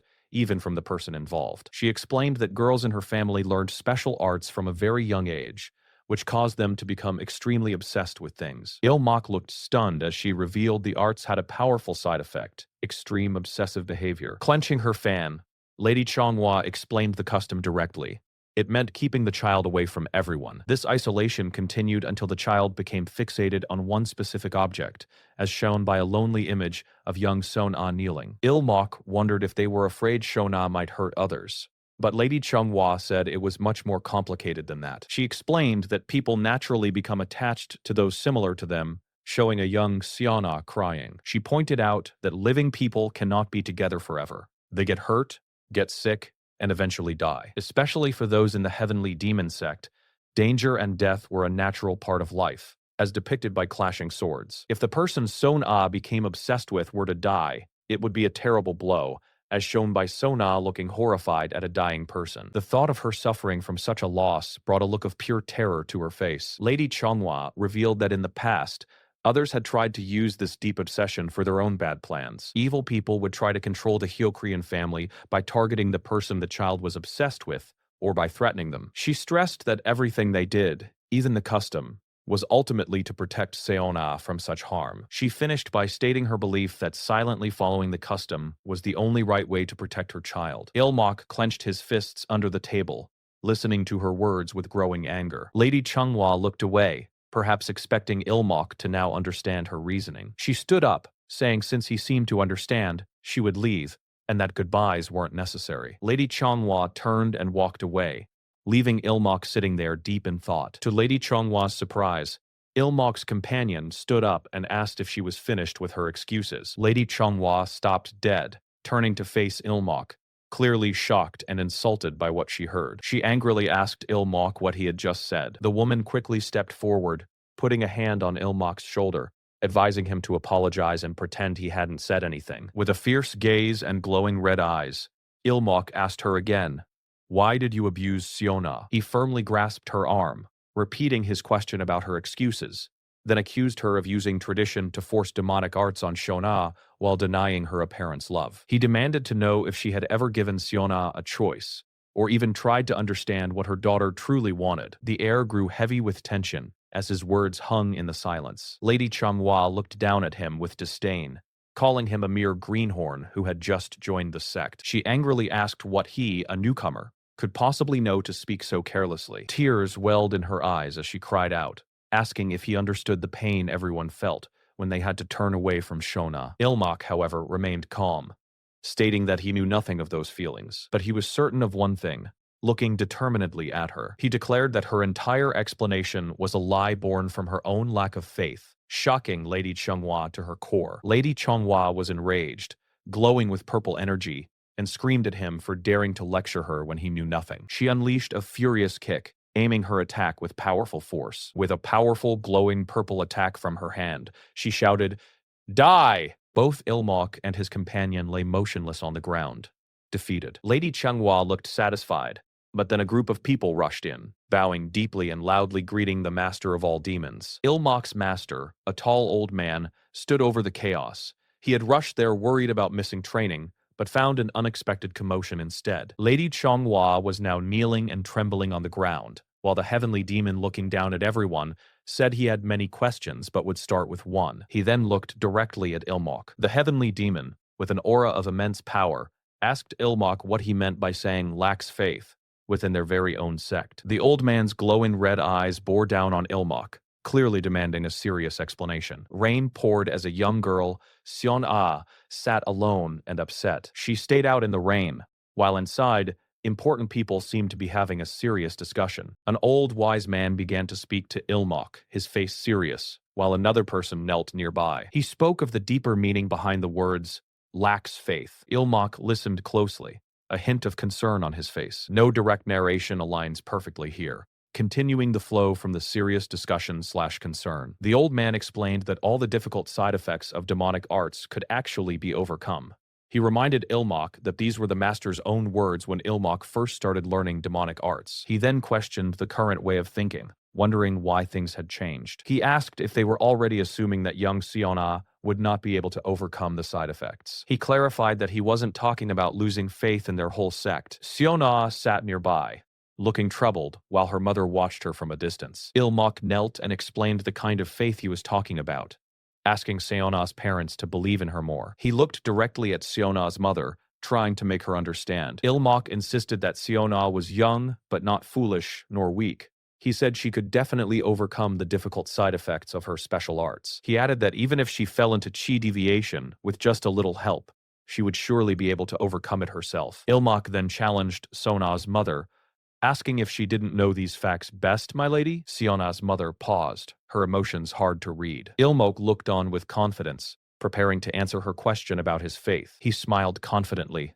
his conviction clear. He declared proudly that Seon-ah was a child from the respected great Hyokrion family. Suddenly, Seon-ah's mother approached, making Seon-ah jump in surprise. Her mother sternly asked if Seon-ah had been listening to their conversation. Her mother told her to leave, but Seon-ah insisted she had something important to say. Her mother looked at her, asking if she planned to keep coming back here. Seon-ah clenched her fist tightly, boldly saying, yes. She declared her strong will to become someone truly worthy of the Hyokrion family. She added, I'll eat all my side dishes and train even harder. Her mother looked at her, a hint of surprise on her face at Seon-ah's determination. Seon-ah then playfully asked her mother if she also needed to study hard. The two stood side by side under the vast sky, as her mother agreed with a simple yes. Later, Ilmok was seen training intensely without his shirt, while the old man and another person watched him. The old man commented that the child from the Hyokrion family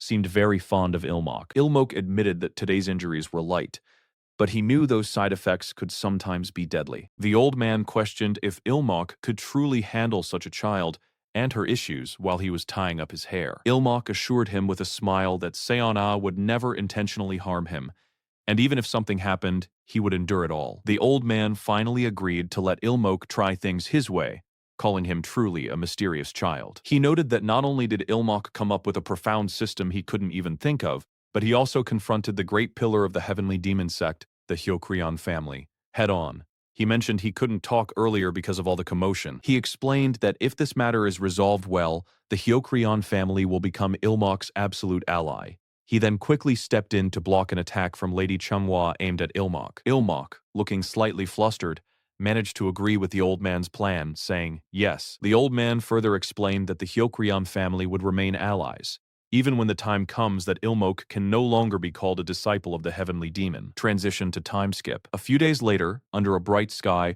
Ilmok decided, I'll rest for a moment. He was clearly exhausted from his training, while another person continued to carry heavy weights nearby. Ilmok noticed that fortunately since then, there were no additional conflicts with the Hyokrion family. Just as Seon-ah called out his name excitedly, Seon-ah playfully pounced on Ilmok, and he thought that no one could find fault with something the heavenly demon directly mediated. Ilmok recalled how terrified he was that the master's visit might be later than he expected. He then asked Seon-ah if she had studied well today. He was glad he charged in back then, and he gently patted a smiling Seon-ah on the head. Ilmok thought that even though this is a demonic cult that tolerates certain things, child abuse crossed the line, didn't it? Sona showed him some moves she learned. He also worried that if he can't even have this kind of healing, he'll definitely go crazy soon too. Siona, full of energy, asked Ilmok what he did today when they met. Ilmok then remembered a gift he had for Siona and told her about his past business trip, which was ordered by the master. Remember? He presented a small box with an ornate hairpin, saying he bought one for her because he thought it would look nice on her, and asked if she wanted to try it on. Siona gazed at the sparkling gift inside the box, her eyes wide with wonder. She was overwhelmed with emotion, realizing this was her very own special gift from her big brother. Ilmok called her name, and Seon-ah, startled, looked up at him. She quickly decided not to use it yet, worrying it might get dirty, and chose to save it for an important day.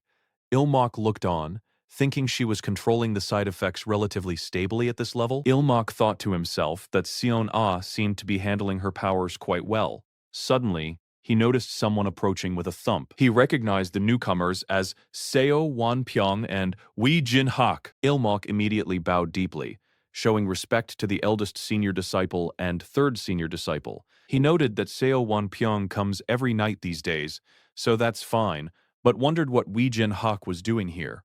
Wee Jin-hak explained he brought the eldest senior disciple here. Ilmok internally groaned, wondering why Wee Jin-hak would cause such trouble. The eldest senior disciple then said he had staffing problems in the Red Dragon unit and asked Ilmok for help. The eldest senior disciple said he heard rumors that their youngest junior disciple, Ilmok, was very clever. Ilmok worried that if he refused to his face, won't his anger management disorder explode? He realized he had no choice but to listen obediently to what he wants. Ilmok thought carefully about how to respond. He bowed again and apologized, stating that he truly didn't know the answer. Ilmok explained that choosing a vice leader for the Red Dragon unit, someone who would be the eldest senior disciple's right hand, was not an easy task that could be decided easily. The eldest senior disciple was happy, thinking he had perfectly avoided an anger explosion and no increased workload. Perfect handling success. He then noticed Son-ah, the young girl from the Hyokrian family, and greeted her warmly. He mentioned that he heard she often visited Ilmok recently, making Son-ah look a little flustered. Seeing that Seon-ah couldn't open her box, he offered to open it for her and reached out for it. He took the box, observing that it was very tightly sealed, and began to force it open with his bare hands. Ilmok quickly spoke up, telling the eldest senior disciple that he could open it gently without force. The eldest senior disciple ignored Ilmok, struggling to open the box, and said he'd give it back even if it broke. With a loud crack, the box began to break apart under his strong grip. Seon-ah's eyes widened in horror, and she let out a scream, watching her precious gift being destroyed. Seon-ah was very angry, shouting loudly that someone had destroyed a precious gift her big brother gave her. She threatened to kill the person, but someone quickly covered her mouth. Another person sighed, saying things had turned out unfortunately. A man held Seon-ah, still covering her mouth, while another person tried to ease the tense situation. The man asked if the item inside the destroyed box was safe, revealing a beautiful hairpin, and then gently told Seon-ah to stop being upset. He offered the beautiful hairpin to Seon-ah, hoping it would calm her down. Seon-ah, still tearful, explained that even the box itself was a special gift from her big brother. Someone wondered if Seon-ah and her big brother had a closer relationship than they thought, while another offered comfort. The man holding Seon-ah comforted her gently, while two other people were asked to leave. The two men agreed to leave, with one apologizing for the trouble caused by the foolish senior disciple. One of the departing men said he would visit again soon, and the other character wished him a safe journey. The man holding Seon-ah silently hoped the other man wouldn't return, noting that Wee Jin-hak's anger seemed surprisingly under control for now. Seon-ah, still being held, quietly called the eldest prince an idiot, thinking he would not get angry so easily. Suddenly, the man holding Seon-ah reacted, his eyes flaring with intense anger as he heard her insult. He quickly told Seon-ah that she should not say such things, holding her even tighter. He wondered what would happen if Wee Jin-hak heard her, But then Wee Jin Hok's voice cut through the air, asking what was just said. The man looked shocked as Wee Jin Hok stood behind him, repeating his question about what he had heard. Wee Jin Hok moved closer, demanding to know what had been said earlier. A female character nervously told the young master to quickly stop Miss Sona. The female character then urged Seon-ah to apologize immediately to the eldest senior disciple. Another character shouted for someone to just cover Sonah's mouth, and someone immediately understood the urgency. However, it was too late. Son-ah had already blurted out her insult. Son-ah defiantly announced that the eldest prince was an idiot who can't even open a box, as other characters frantically tried to stop her. The other characters stared in shock and worry, realizing the gravity of Seon-ah's words. Their faces showed clear fear as they understood the dangerous situation Seon-ah had created. Wee Jin Hok's eyes glowed fiercely red with rage, confirming their worst fears. They were truly in trouble. The atmosphere grew heavy with impending conflict. One person thought it was fine when Wee Jin Hok called himself stupid, but not when someone else did. He wondered why Wee Jin Hok got so angry when called an idiot, deciding that getting Seon-ah to safety was the first priority. He quickly turned and tried to think of a solution to calm the furious Wee Jin Hok. The character's mind raced, searching for any possible way to resolve the dangerous situation. He thought intently, desperate to find an answer. He quickly suggested promoting the third squad leader to vice leader, arguing that martial power was not important since the eldest senior disciple was the unit leader. He continued, believing that changing the subject was the best strategy, especially since martial power did not matter for the unit leader position. He explained that the third squad leader, with his excellent work sense, would be the ideal person to assist the eldest senior disciple. Another person pleaded with him to calm down, but Wee Jin Hok seemed to be listening intently. Wee Jin Hok twisted his words, asking if he meant Wee Jin Hok should promote a smart leader because he himself was stupid, his eyes glowing dangerously once more. The other characters realized their situation was dire as Wee Jin Hok's anger completely erupted. Wee Jin Hok attacked swiftly and powerfully, surrounded by a red, surging aura. The character facing him realized there was no time to dodge, and that he had to block the incoming attack. He desperately urged his body to move quickly and prepare for defense. He gripped his sword firmly, bracing himself for the powerful impact. Wee Jin Hok's attack struck, causing a powerful explosion of red energy. The character was shocked by the sheer power, even though he had used his strongest defensive move. Blood trickled from his mouth, showing the force of the attack, and he admitted that blocking even one strike was a miracle. He cried out to Seo Wanpyeong, the third senior disciple, to intervene and stop the crazy eldest senior disciple. Seo Wanpyeong, with a grim expression, prepared his own weapon for battle. He then shouted at the eldest senior disciple to get a grip as he launched his own counterattack. Seo Wanpyeong was hit hard by Wee Jin Hok's quick and brutal counterattack. Wee Jin Hok landed a powerful punch directly to Seo Wanpyeong's face, showing his overwhelming strength. Wee Jin Hok continued his relentless assault with fierce energy, while someone else desperately yelled at him to calm down. The eldest senior disciple endured a barrage of powerful glowing attacks, showing Wee Jin Hok's uncontrolled rage. Seo Wanpyeong was forced to his knees, clutching his sword, clearly injured. Wee Jin Hok was seen above, ready to deliver another devastating strike from the sky. Wee Jin Hok's face was distorted by a terrifying, bloodied rage. The other characters watched in despair and fear, their faces covered in sweat. Wee Jin Hok descended rapidly from above, preparing to strike with immense force. His attack caused a massive explosion as it hit the ground. Another character, the one who had tried to calm Wee Jin Hok earlier, collapsed, coughing up blood. The character fell heavily to the ground, spitting more blood, struggling to move. Miss Jin urgently asked if the injured character was all right. The injured character confirmed he was fine and asked about Seon-ah. Miss Jin replied she had knocked Seon-ah unconscious. He praised her swift action, and Miss Jin declared that she would now join the fight. The young master appeared, looking surprised and concerned by the ongoing chaos. Miss Jin told the young master that he should try to escape while he still had the chance. The young master was shocked, questioning why she would suggest fleeing when they should seek help together. Miss Jin explained that the difference in skill was too great, and he might only survive if he ran away alone. The young master thought about what would happen to the other two if he abandoned them. He decided that for everyone to live, he had to distract Wee Jin Hok, believing it was the only way. Wee Jin Hok remained consumed by rage, preparing yet another attack. Wee Jin Hok unleashed another powerful and violent blow. The injured character coughed, struggling to stand up, his face covered in blood. Wei Jin-hak continued his relentless assault, moving with incredible speed and power. He brutally grabbed the injured character by the throat, showing no mercy. Wei Jin-hak slammed the character violently to the ground, his face still filled with unbridled fury. With blood staining his face and his eyes glowing red, Wei Jin-hak yelled madly to "Kill them all!" Another female character, likely Miss Jin, was shown with blood at her mouth, indicating she too had been hurt. Despite her injury, the female character gripped her sword, ready to continue fighting. A character, seemingly having recovered or found new courage, shouted at Wei Jin-hak, calling him an idiot. Wei Jin-hak turned his head, his face still contorted in rage, with blood dripping from his hair. The character, still on the ground, taunted Wei Jin-hak, asking if his head was just for show. Wei Jin-hak's rage intensified, and he asked with a terrifying smile if the character wanted to fight him. The character on the ground, despite his injuries, defiantly called Wei Jin-hak a bastard. The injured character rose, gripping his sword, and declared he would kill Wei Jin-hak, thus beginning a deadly confrontation. A person urgently shouted for others to run away, while also calling out to the young master. The young master quickly moved forward, with another person close behind,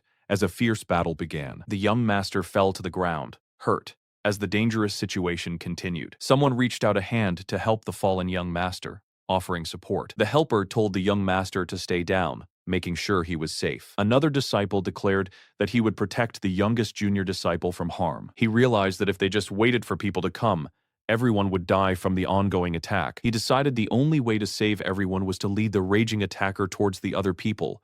In that time, he needed to take this guy to the people. That's the only way for everyone to survive. He took a firm step, getting ready to put his plan into action. The attacker, with glowing red eyes and a bloody mouth, swung his sword with great force. A powerful red energy burst from the attacker's sword, showing his immense strength. The disciple was thrown back by the powerful attack, looking shocked. The attacker's intense energy strikes tore through the ground, showing his destructive power. Another strong impact sent a shockwave across the area. The disciple lay on the ground, watching. Trees were violently cut down, leaving only stumps, a clear sign of the battle's ferocity. The disciple washed in fear and sweat as the destruction unfolded around him. The raging attacker jumped high into the air, preparing another devastating strike. The disciple looked up, ready to face the incoming danger. He blocked the attack with his own weapon, creating a shower of sparks. The disciple wondered what the attacker's plan was, trying to understand his unpredictable moves. Another disciple, looking worried, called out for their master. A person shouted to run as another prepared to shoot an arrow, indicating the chaos of the fight. People were running quickly, trying to escape the dangerous situation. The chapter title appeared on screen, introducing the story. The disciples still ran, pushing forward despite the ongoing danger. The people who heard the commotion came first. I can reduce third senior disciple's burden a little, but it's still not enough to calm him down without master. He screamed out loud, realizing he needed to draw aggro from the middle. He took a firm step, getting ready to put his plan into action. "Hey, Wei Jin-hak, you blockhead!" The enraged attacker lunged forward, ready to strike. He continued to provoke him, asking if he was showing off how stupid he was to the people. Wei Jin-hak focused his intense glowing red eyes on the taunting disciple. "Good, I definitely got his attention. Now, if other people can just keep him from approaching me." The attacker moved quickly, driven by his rage. His powerful attack swept past, showing how fast and strong he was. Wei Jin-hak unleashed another strong blow, sending energy crashing down. A close-up showed the attacker's intense red eye. To everyone's surprise, Wei Jin-hak threw his glowing red sword with immense force. This wasn't in the plan. Another powerful impact landed with a crash. The disciple cried out in shock at the unexpected turn of events. Another disciple yelled out, "Junior disciple!"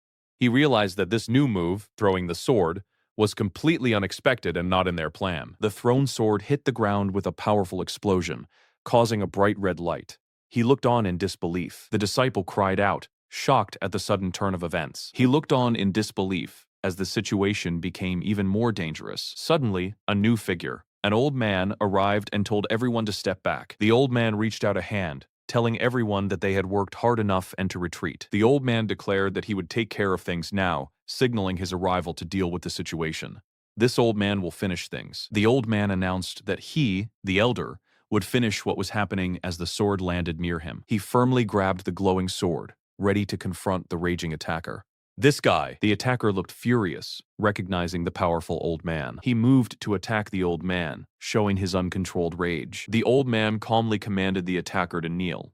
His eyes closed. His eyes glowed with immense power as he repeated his command to kneel. Magical chains appeared, binding the enraged attacker. Wei Jin Hawk struggled against the chains, his feet pushing against the ground with red energy. He roared in defiance, but the powerful binding magic held him firm. The old man, looking stern, asked if he needed to repeat his command to kneel. Wei Jin Hawk was forced down into a deep crack in the ground by the old man's power. He continued to struggle and growl, his eyes glowing red with pain and anger. He let out a final, painful cry as the old man's power overcame him. Wei Jin Hawk's hands trembled as he was finally forced to the ground. He reluctantly paid his respects to the master of all demons, now subdued. The other disciple slowly rose, watching the old man and the subdued attacker. The old man stood tall, observing the defeated Wei Jin Hawk. Wei Jin Hawk was then tied up, while another person nearby looked on in amazement. Wow! Everyone realized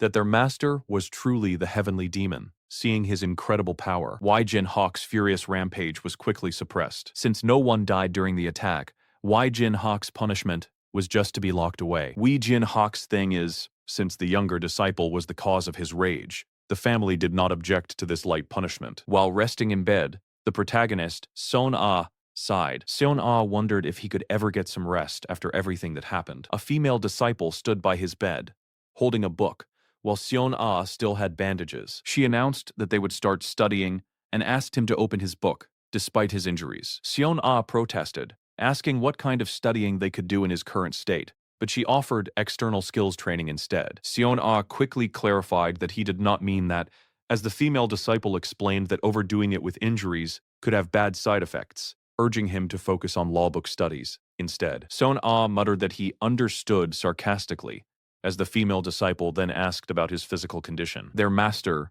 the heavenly demon, then appeared, looking at them. Seon Ah paid his respects to the master of all demons, but the master told him not to overdo it and to stay still. Seon Ah reported that thanks to the doctors, his body had no major problems despite the earlier fight. The master was pleased to hear that Seon Ah was fortunate.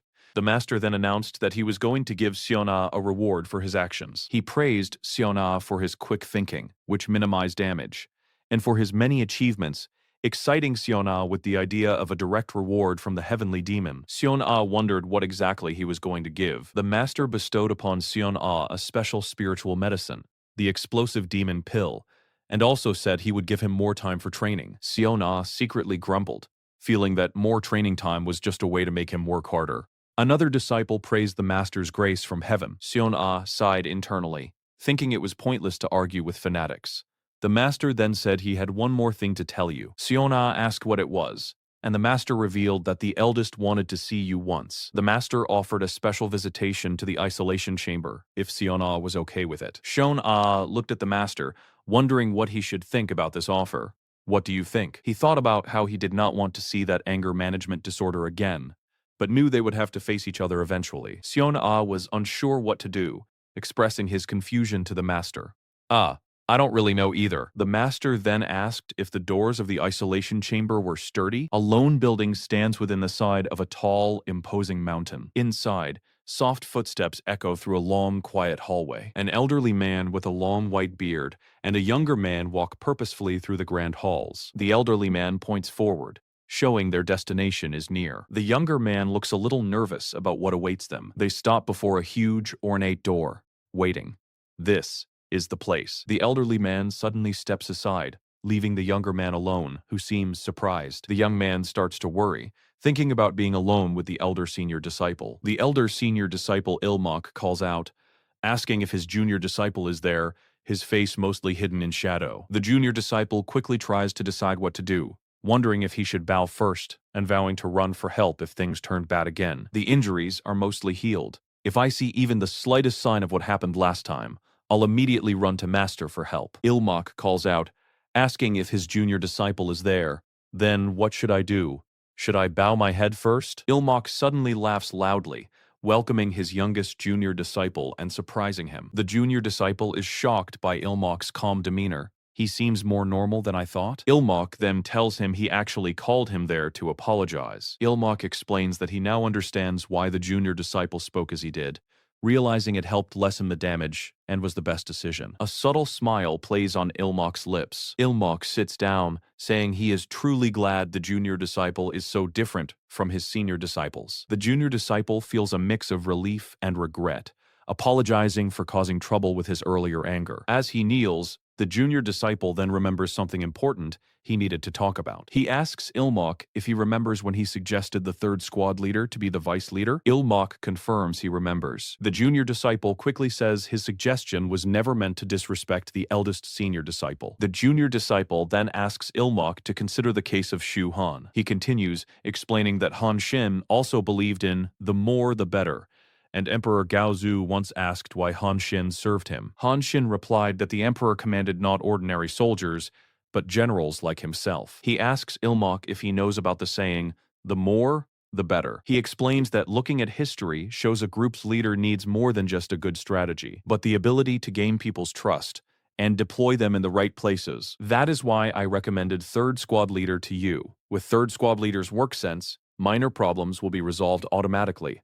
Then, eldest senior disciple can focus on fulfilling the leader's duties in the future. He advises Ilmok to stop worrying and instead focus on planning for the future, which will help him grow even more. The elderly man gently pats the junior disciple's head, a gesture of approval. The elderly man then tells the junior disciple it's time to go, and the junior disciple eagerly agrees. Let's go now. Yes. As they walk, the junior disciple wonders if his words were helpful and if he avoided causing more problems. The elderly man looks at him, seemingly confirming that he did well. The junior disciple reflects, thinking that he made some good explanations. Meanwhile, a dark, dangerous energy flares up around Ilmok. Does that mean I made good excuses? He struggles with an inner rage, wanting to kill the bastard who dared to insult him. Kill him! Kill that bastard! His thoughts turn to burning down the entire unreasonable world in his fury. Isn't he the one who insulted me by calling me stupid? Grah! Ilmok groans, battling the urge to eliminate anyone who shows him disrespect. Kill all those who disrespect me! Burn down this unreasonable world! However, he exhales slowly, and the red aura of his rage begins to fade. The narration explains that the timing of the junior disciple's advice was perfect for Wai Jin Hak, the elder senior disciple. He was in a state close to escaping the demon after passing extreme demon, the anger he vented through causing a rampage, but advice that pierced the core that he had other things to worry about. All these events came together, like gears meshing, calmed Wei Jin Hak's heart. His glowing red eyes slowly returned to normal. Wei Jin Hak successfully escapes from the clutches of the demon within. He now clearly understands the importance of finding talented people and placing them in the right roles. A glow of renewed determination, not rage, appears around his fist. Wei Jin Hak realizes that his youngest junior disciple needs to grow and mature quickly. He sees the junior disciple as someone who will become his most trusted advisor in the future. Elsewhere, two figures train, practicing their martial arts in the open. He'll have to become my brain trust in the future. A conversation begins about recent events, with one person asking if they've heard that story. The story is about the youngest disciple taken in by the heavenly demon. One figure identifies him as the one who proposed that strange system. They say that guy had a big influence on Wei Jin Hak's escape from the demon this time. They also discuss how this junior disciple had a great impact on Wei Jin Hak's escape from the demon state, and wonder if he will become troublesome in many ways if that guy sticks to Wei Jin Hak. That makes sense. Another figure agrees that it makes sense to be concerned. A masked figure asks if there is anything specific they should watch out for. Another hooded figure suggests that they could deal with him the same way they dealt with others, referring to how they got rid of his senior disciples, who are now dead and gone. The hooded figure states that the junior disciple would be an easy target for their plans. It was an important day as new protection was assigned to the young master. Someone mentioned it was an honor to meet him again. The young master learned that Zhang Ho and Guan Mu Yel were assigned to him because of a big issue caused by the eldest senior disciple.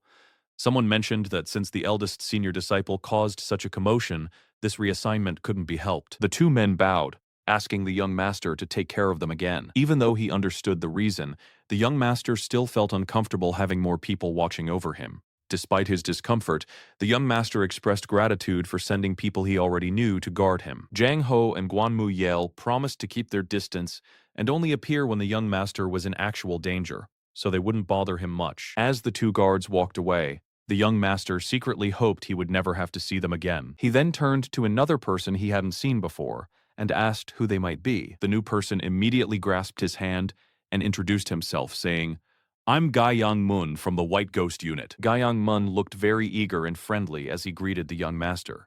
He followed up by saying, "Please take care of me, young master." The young master was surprised, realizing that Ga Yang-mun came from one of the powerful Ga Yang families and was part of the elite White Ghost Unit. He looked surprised and asked if Ga Yang-mun was from one of the great demonic families. Ga Yang-mun then explained that he was actually Jin Ha-yeon's classmate from the Demonic Arts Academy.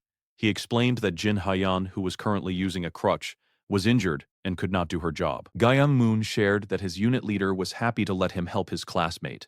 The young master said Miss Jin alone was enough, but then told Ga Yang-mun to take care of them. The young master silently wondered why his opinion wasn't asked, thinking, "Didn't they even ask for my opinion?" However, the young master decided, still, since he got permission from the White Ghost Unit leader, I'll watch for a bit. Jin Ha-yeon quickly told Ga Yang-mun that she didn't need his help, and he should just go back. She insisted that her current condition was perfectly fine for attending to the young master. Ga Yang-mun looked at her, questioning how she could say that when she could barely walk properly. Jin Ha-yeon sharply told him it was none of his concern and he should mind his own business, leaving the young master wondering about her sudden anger. The young master thought to himself that it was the first time he had ever seen Jin Ha-yeon openly show such clear distaste for someone. Ga Yang-mun sighed, looking down slightly. Ga Yang-mun confronted her, looking serious while the young master looked shocked in the background. Ga Yang-mun continued, stating, "No matter how I look at it, nothing's changed from your academy days.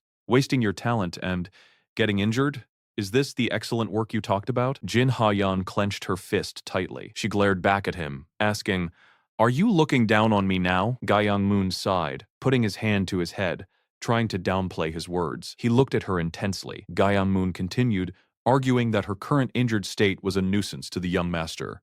Jin Ha-yeon looked deeply hurt by his harsh words. Ga Yang-mun continued, arguing that people would criticize the young master if his attendant was seen injured. The young master quickly interrupted him, angrily asking Ga Yang-mun if he believed Miss Jin's slow progress was because she was serving him. Ga Yang-mun was taken aback and quickly covered his mouth, denying that was what he meant at all. He bowed deeply, apologizing and explaining that he just felt sorry for Ha-yeon becoming an attendant. The young master declared he wouldn't tolerate such remarks anymore. The young master then kindly told Miss Jin not to worry, assuring her, "Regardless of your intention, I won't tolerate such remarks, so don't worry." He bowed deeply toward her. He looked at her with concern, calling her name softly. Jin Ha-yeon seemed to be holding back tears, while Ga Yang-mun awkwardly rubbed his temple. The young master worried about how to fix the icy atmosphere. The young master thought to himself, why did the higher-ups send someone like Ga Yang-mun, who is causing so much tension? As the young master worried, Ga Yang-mun suddenly announced he would leave to prepare for his attendant duties. The young master tried to call out to him, wanting him to stop. Ga Yang-mun turned back, sternly warning the young master to stay quiet if he was going to speak nonsense, then abruptly handed something to Jin Ha-yeon. The young master watched in surprise as Ga Yang-mun quickly walked away, while he exclaimed, "Whoa, wait a moment!" Ga Yang-mun had given Jin Ha-yeon a healing root, saying he had picked it up on the way. He told her to eat it and get better quickly, saying he was busy and needed to return to his unit. Jin Ha-yeon stared at the root in surprise as he left. Jin Ha-yeon looked down, quietly wondering what that strange interaction had just been. Thinking, this, he added, "I'm busy and need to return to the White Ghost Unit. So eat this and get better quickly. Got it?" Jin Ha-yeon looked down, remaining quiet. Later, the young master happily called out to his younger sister, Seona. Seona ran to him, excitedly calling him "Big Brother." She started crying, apologizing repeatedly because she felt responsible for the commotion caused by the eldest senior disciple. Her brother hugged her tightly. The young master comforted her, saying the incident was like a natural disaster and she shouldn't worry about it too much. Seona then noticed Ga Yang-mun, who was standing nearby, and asked her brother, "Who is this person?" Ga Yang-mun introduced himself to Seona as the young master's attendant, filling in for Jin Ha-yeon. He asked Seona to take care of him, but she looked shocked and then displeased. Seona then loudly asked her brother if he could just let that uncle keep attending to him. She made a face, complaining that Ga Yang-mun seemed better than Jin whatever her name is. The young master was taken aback, reminding Seon Ah that Jin Ha-yeon had always treated her well. He secretly thought about how he too found Ga Young-mun to be an easier attendant. He secretly enjoyed the lighter training thanks to Jin Ha-yeon stepping back, and found it somewhat fun to tease Ga Young-mun like a new recruit, even trying to guess his age. Ga Young-mun asked, "How old do I look to you, young master?" And the young master replied, 30? 45 years old? However, the young master noted that while Ga Young-mun seemed quite ordinary and easygoing on the surface, he concluded, "The problem is that this man, who seems ordinary and easygoing on the surface, is particularly mean only to Jin Ha-yeon." The young master recalled the strange and mean scene he witnessed between them the previous day.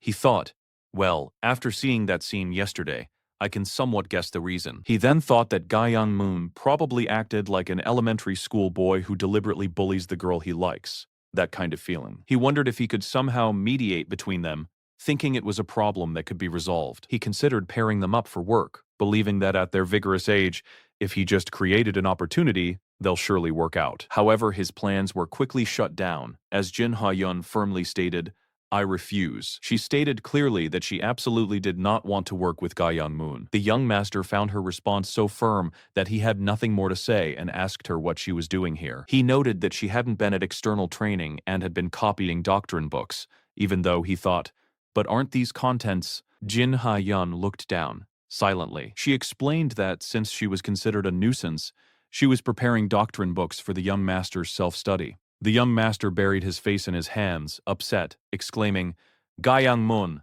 why did you say such things?" He exclaimed, wondering why Ga Young-mun said such hurtful things to her.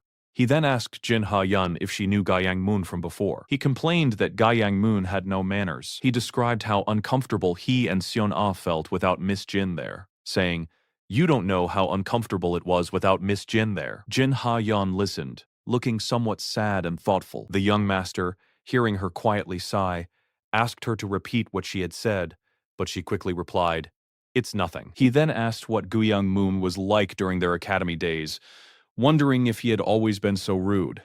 Jin Ha-yeon replied that he wasn't like that before. The young master then guessed that she probably didn't dislike Ga Young-mun from the very beginning. He asked her not to tell him. Jin Ha-yeon then revealed that, from the very first moment she met him, she hated Ga Young-mun. Jin Ha-yeon was the eldest daughter of an ordinary demonic cult family. Their small home, surrounded by nature, was a humble place. Like any family, from parents with ordinary talent and looks, Jin Ha-yeon was born like a miracle. She was born with outstanding beauty and martial arts talent. All the villagers cared for Jin Ha-yeon with one heart and mind.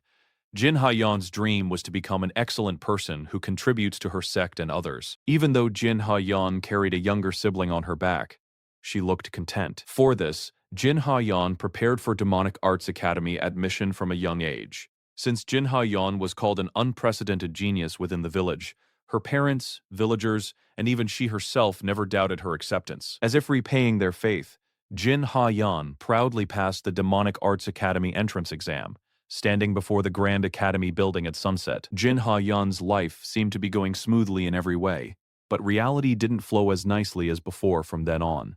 The first exam at the Demonic Arts Academy showed a shocking result. Jin Ha-yeon ranked 19th out of 20 Academy classmates, placing her in last place, the very bottom position. Jin Ha-yeon finally realized that she had been a frog in a well, and shame washed over her when she learned her talent was nothing special. Standing near the ranking board, Jin Ha-yeon looked resolved, while a young man, Ga Young-mun, observed her from behind the board. But Jin Ha-yeon didn't give up. She told herself the starting line was just different. With this new resolve, she decided to focus only on training. "If I just work hard, I can surely grow." Jin Ha-yeon repeated such words to herself and devoted herself solely to training. She was seen walking away from a group of students while focusing on something in her hands. No, to be precise, she tried to devote herself. Someone touched her shoulder while she was studying a document. If only there hadn't been interference from around her. The person who kept interrupting her was watching her closely. He would often ask, "Wasn't asking questions in class enough?" He then added, "That part is originally quite difficult. Shall I teach you?" She thought of him as a guy born into a good family who succeeded easily. Turning away from him, Jin Ha-yeon declared, "I don't need it." Ga Young-mun persisted, saying, "Just listen to me. Then, the narration switched to student complaints about someone causing class time to drag on again. Gyeong-moon then followed her, saying, "If you need my help, tell me any time. It's not particular for you, so don't misunderstand." Jin Ha-yeon responded by clenching her fist tightly. She felt angry as she clutched something in her hand. Gyeong-mun's meddling didn't end there. Gyeong-mun interfered with Jin Ha-yeon throughout their academy days. Even when she was alone in the library, whether martial arts or studies, Gyeong-mun would meddle because he was superior to Jin Ha-yeon in every aspect. Of course, every time Gyeong-mun did this, Jin Ha-yeon's self-esteem was torn to shreds. She hated herself for being in a position to receive help instead of helping others. She hated Gyeong-moon even more for trying to help such a self. Jin Ha-yeon worked tirelessly to fight against this ugly emotion, and to break Gyeong-moon's pride. But until the day she graduated from the Demonic Arts Academy, she never succeeded. The results were always clear. Top graduate Gyeong-moon, second place Jin Ha-yeon. Jin Ha-yeon never once surpassed Gyeong-moon. Gyeong-moon looked utterly shocked at something he had just heard. Jin Ha-yeon, holding a writing brush, calmly thought about why she chose her path.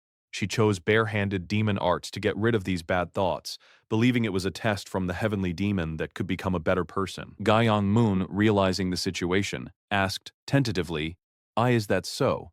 His expression showed distress. He continued to look distressed, perhaps realizing the depth of the issue. Someone standing nearby wondered to themselves, "Gyeong-mun, what should I do with this hopeless guy?" Looking towards the academy building in the distance, the bright daylight shone over the academy grounds. A young master approached Gyeong-moon, addressing him, "Young Master Gyeong."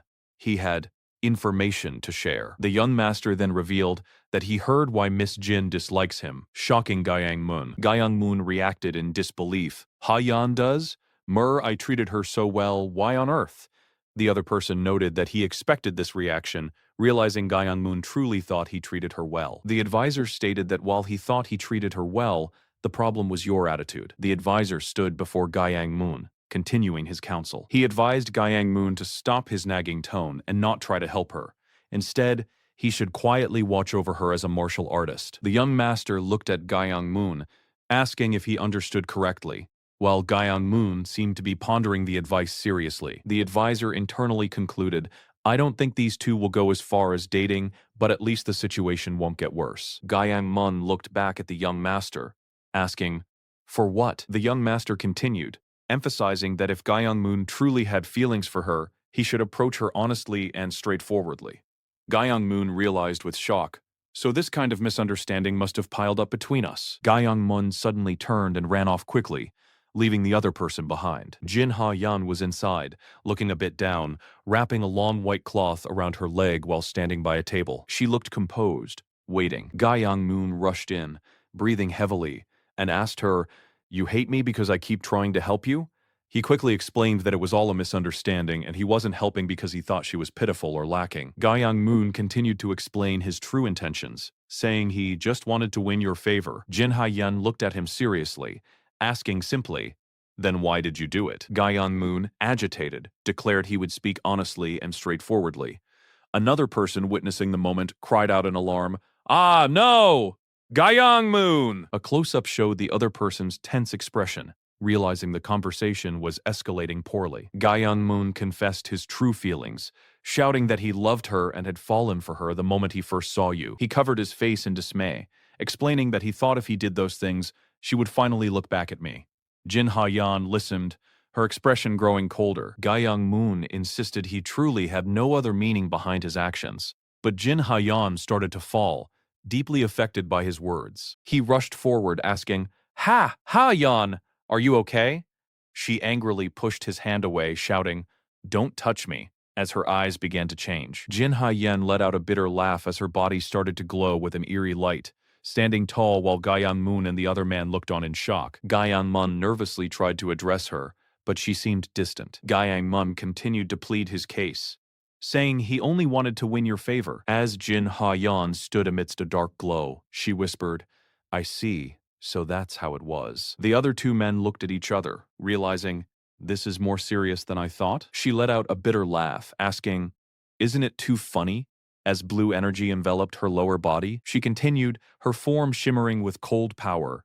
"I struggled desperately trying to beat you just once." She glared at him, But you had no interest in my skills at all, she continued, her hand rising to her chest. It's so ridiculous that I alone was steeped in inferiority complex. She looked at him, calling out, Mun-ah, with glowing blue eyes and blood streaming down her face. She asked him, why do you always make me miserable? Jin Ha-yen cried out, blood dripping from her eyes as she clutched her chest in pain and despair. Someone was yelling that it was all a misunderstanding, trying to explain something important. He insisted he never meant things in a bad way, as a burst of energy shot out from his hand. The strong energy came from the person fighting, hitting another with force. Jin Ha-yeon was the one causing this powerful display, surprising everyone with her actions. Her power surged again, radiating a blue light, as she let out another strong attack. The force of her blow sent her opponent flying, crashing against the wall with a loud impact. Young Master Gaiyang, the one who was hit, was told to step aside by another,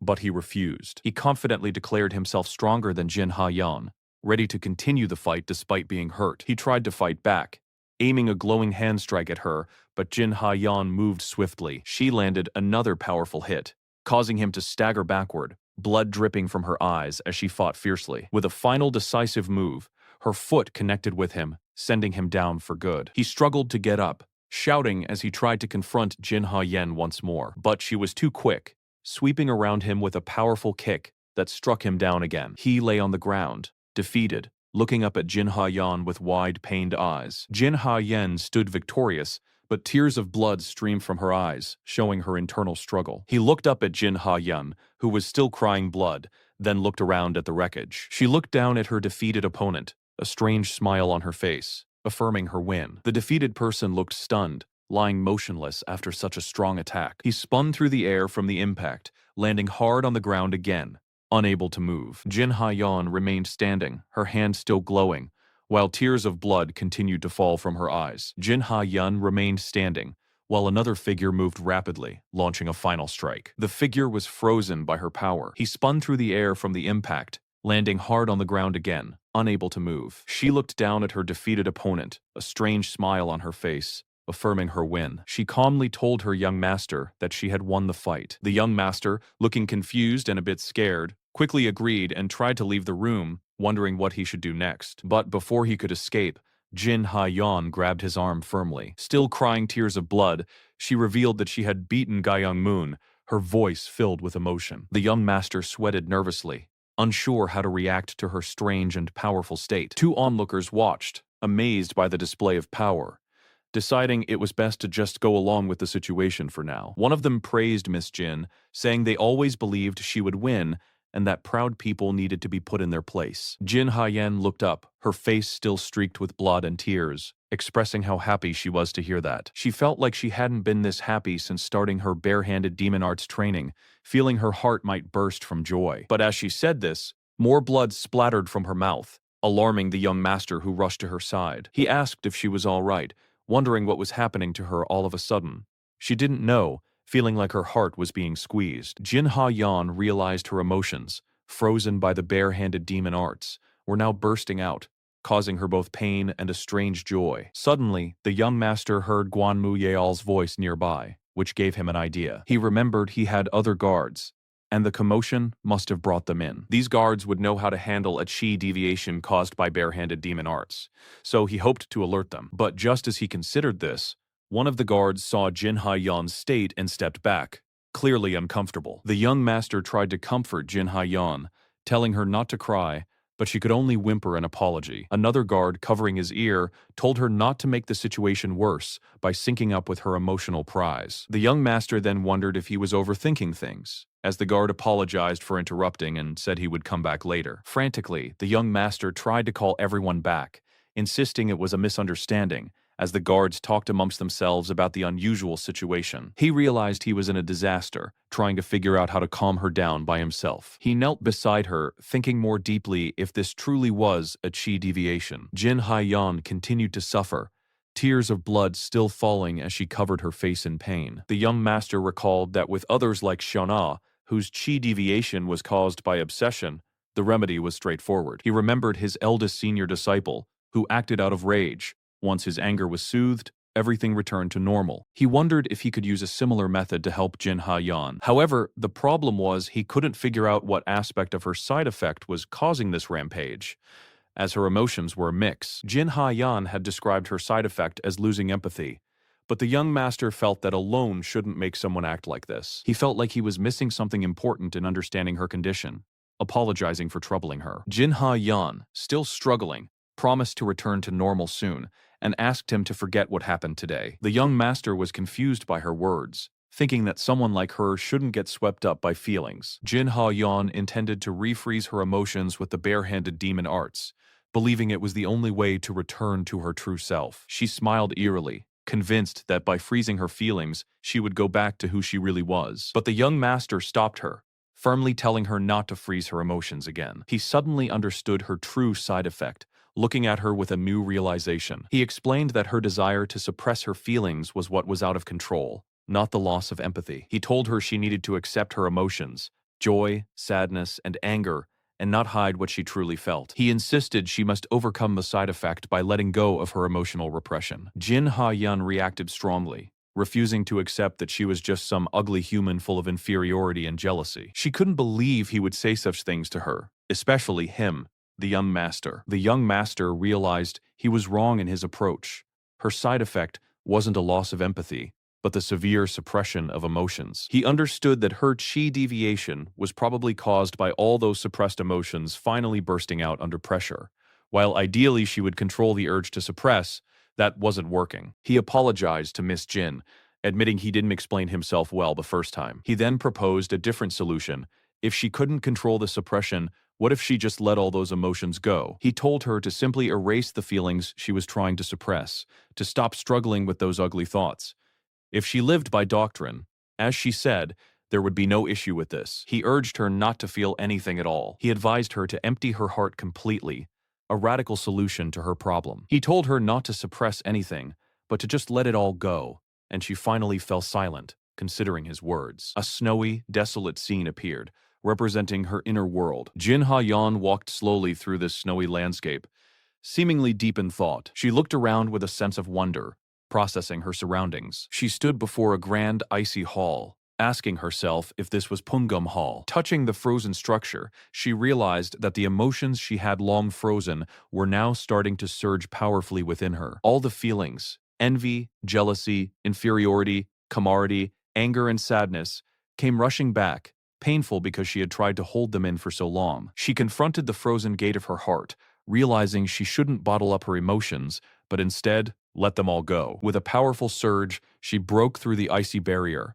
letting her emotions burst forth. She understood that if there was nothing left to suppress, the side effect of her bare-handed demon arts would vanish too. She looked down, realizing that the young master was right all along. There was no need for her to keep holding on to those ugly feelings. She wondered why a place she barely spent time in was showing up as her inner background, questioning its significance to her. She stood outside the grand hall, questioning if this was Pungum Hall, the place she was seeing in her mind. She mused that this place should be her own inner world. Now that her heart was empty, the yin energy of the bare-handed demon arts was filling it, and she knew she had to manage this inner power quickly, or her life would be at risk. She decided to think about Pungum Hall later, focusing on the immediate task. Jin Ha-yeon stands calmly in a room, surrounded by a soft blue glow. She faces the young master Ilmok, who has his back turned. The young master turns his head slightly, seemingly surprised by Ha-yeon's presence. Ha-yeon closes her eyes, feeling the mysterious blue energy swirling around her. The blue energy flows down from her, hinting at her recent recovery or a change in her power. She then opens her eyes, her gaze steady and focused. The young master's feet are shown, standing still on the wooden floor. Ha-yeon stands directly across from the young master, a faint glow still around her. The blue energy pulses around Ha-yeon as she speaks, conveying a message of deep gratitude. Jin Ha-yeon bows respectfully to the young master, thanking him for standing guard for her. The young master quickly dismisses her thanks, instead asking if she is feeling better. Ha-yeon confirms her injuries are healed, and she feels much better than before. A soft smile graces Jin Ha-yeon's face as she assures him of her complete recovery. She credits her improved condition to the young master, who helped by telling her story to Guyang-mun. The young master is so surprised he spits out water. The young master panics, insisting he didn't do it on purpose, and was just trying to smooth things over between them. He gestures wildly, trying to explain himself to the calm Ha-yeon. Jin Ha-yeon states clearly that she no longer has any feelings for Gyeong-moon. She explains that thanks to Gyeong-moon, her cultivation even advanced, so she has no reason to be angry. The young master thinks her emotionless expression makes her seem even angrier, and quickly changes the subject. He points to a person frozen in ice nearby, wondering what they should do about him. A closer look reveals the man encased in ice, and someone suggests that placing him in the sun will return him to normal. The frozen attendant, now outdoors, stands under the clear sky slowly melting. The young master, a young girl clinging to him, and Jin Ha-yeon observe the icebound man. The young girl, confused, asks why her big brother's attendant is frozen like that. The young master jokingly explains that the attendant is being punished for speaking out of turn, when suddenly a loud laugh is heard. Everyone looks up, recognizing the voice of the eldest senior disciple. A figure in dark robes strides confidently towards them. His steady footsteps echo as he approaches. The eldest senior disciple, Wai Jin-hak, greets them, having heard rumors of Ilmok's enlightenment and his escape from the demon. He explains he came to find Ilmok after his own seclusion ended. He gently pats the young girl's head, saying he wishes to apologize to her. He then turns to Ilmok, expressing his sincere thanks to the junior disciple. Ilmok is taken aback that Wai Jin-hak is thanking him, as Jin-hak declares he would still be lost in anger without Ilmok's help. A flashback shows a fierce struggle against a dark force, symbolizing a final, difficult barrier. The flashback continues, showing the eldest senior disciple meditating, as he explains that Ilmok's advice helped him overcome that ultimate challenge. He clearly states his deep gratitude to Ilmok for his valuable guidance. Ilmok looks perplexed, scratching his head at the unexpected,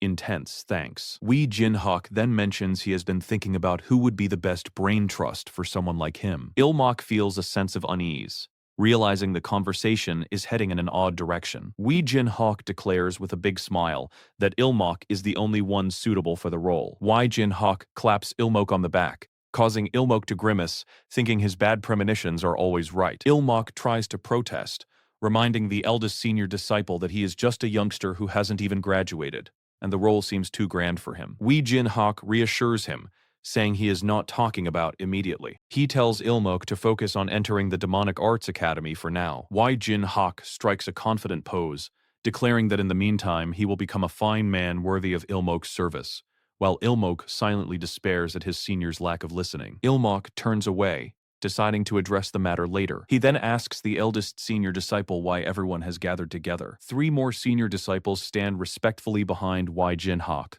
facing Ilmok. Wee Jin-hak explains that each of them had their own reasons for coming to see Ilmok. The man with the long beard adds that the master had entrusted him with the Taejeon Dojang matter, and because of that, Hangjeon is now under his command. The 3rd senior disciple, with dark, wavy hair, then explains he made progress in martial arts thanks to Ilmok. He wanted to express his gratitude, just like the eldest senior disciple, and so he joined them. The 6th senior disciple, with a headband, is then revealed to have simply followed along because he was curious and bored. The eldest senior disciple summarizes that the 6th senior disciple came simply because he was bored. Ilmok greets the 3rd and 6th senior disciples, though he secretly wishes everyone except Shana would leave. He sincerely congratulates the 3rd senior disciple on his progress in martial arts, who awkwardly accepts the compliment. Ilmok then asks the 6th senior disciple if he is feeling unwell. The 6th senior disciple explains it's the opposite.